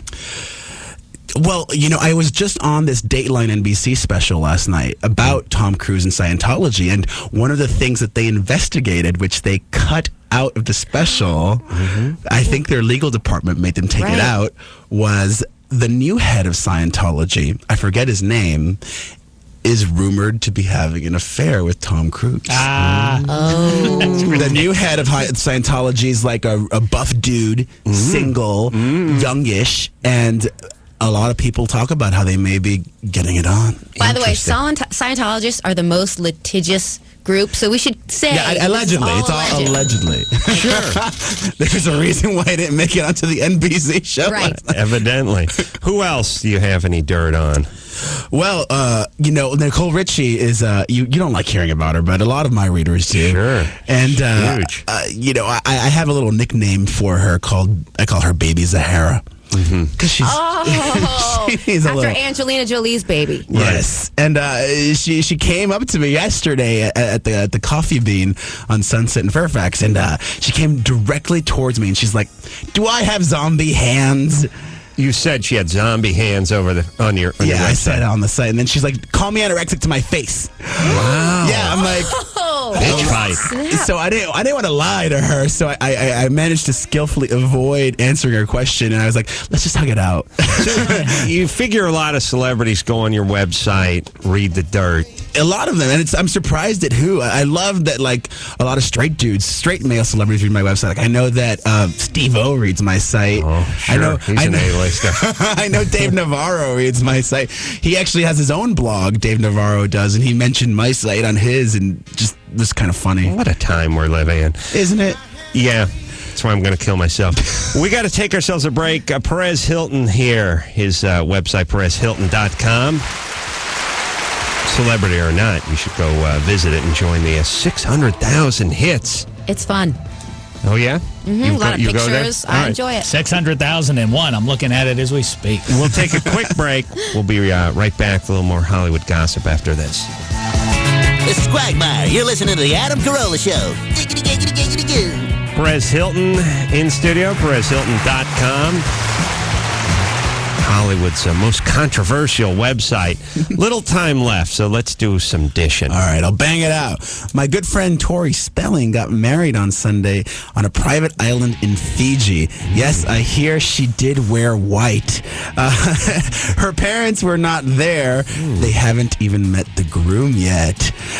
Better than weddings are births. Adam Sandler and his wife welcomed a new baby girl to the world. We don't have a name, but he just put up a message on his website saying the kid's doing good. One kid that's not doing good is Kevin Federline. He's still a kid and a schmo, I think. Brittany's recently hired a babysitter to look after him because she doesn't trust him when he's out on the road. No, for real. It was reported even in Us Weekly. When I read in some of the other publications, I don't always believe it, but when it's People or in Us, I believe it. Well, why not? She's got money. He's not to be trusted. He could get someone pregnant on the road. So not only has she hired him a babysitter, but it was just reported today in Page 6 that she's cut his allowance. Forget about his allowance. I would cut his brake lines. Make it look like an accident. He goes right off a cliff, just like Princess what's her name, and that's the end of that. You move forward, no palimony, no alimony, you're fine. Well, speaking of that, actually, I was also just reading that after a long deliberation or negotiation, Katie Holmes and Tom Cruise just came to terms on a prenup. So if she gets married, she's going to collect $35 million. And even if they don't get married, she'll still get like $50 million. That's a pretty good deal. Cruz is close to destitute. He's penniless. He only made $48 million in the last 2 days. I mean, and $70 million worldwide. I mean, what is that? 100 and something million dollars? He's got nothing. He's on the skids, that kid. You know, I don't own a television, but apparently that American Idol show is quite popular. Hold on, Perez. You don't own a television. I know. I'm going to have to ask you to leave the studio. I own a radio. We're just out of. Oh, I own a radio. All right, but we're out of time anyway. Right. Really, I cannot continue to pretend like I like somebody who does not have a TV set. He has idol gossip. I wanted to hear it. I don't care. Okay. I don't care. We're out of time. All right, real quick, what happened? Oh, well, she got booted off. That Kelly Pickler. Pickler. Right. Just was reunited with her dad in North Carolina over the weekend, and he just come out of jail. Yeah. Not out of the closet, but out of jail. Always a bad sign when the family has a message from back home and it's a grandpa and a 2-year-old. And it's like, what? That's Red the family? flag. Bad time. Red flag, white trash. Perez Hilton, thank you very much. PerezHilton.com is where you go to get the rest of the gossip. Kathy Griffin, Dave Attell, two of the funniest people on the planet coming in tomorrow. And until next time, this is Adam Carolla saying mahalo.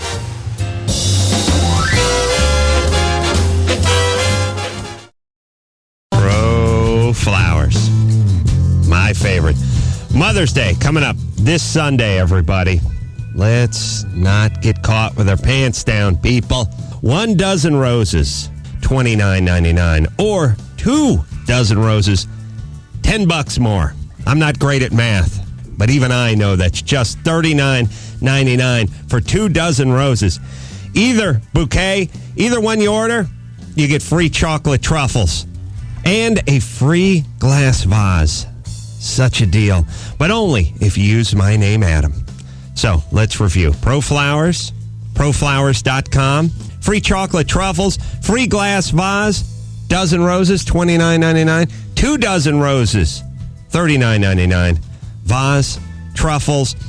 And here's what you do. You go online. You punch in proflowers.com. Before you do anything else, you click on the microphone upper right-hand corner. You type in my name, Adam, and that's how you get the savings. Proflowers.com or 1-800-PROFLOWERS and tell them Adam sent you. Yeah, Brother P-Touch. I'll tell you, especially if you have horrible riding like I do. I mean, some people have unattractive riding. You know, they're doctors who have, but that's because they're in a hurry. I write like I had a stroke. You mix that with me not being able to spell, and it's atrocious. I really look like a troubled young child with a learning disorder when I write things. But that's the beauty of the Brother P Touch. Everything is colorblind. It doesn't care where you're from, what religion you are, who you pray to, or what your belief system is. The labels all come out looking the same, beautiful and pristine. Brother P Touch labeling systems. They print durable, laminated labels. They have models that start under $20. Brother P Touch electronic labeling systems available at Staples, Office Max, Office Depot, and other fine retailers. Or go online and see brother.com. That's brother.com. It's brother.com. It's brother.com. It's brother.com. It's brother.com. It's brother.com. It's brother.com. It's brother.com.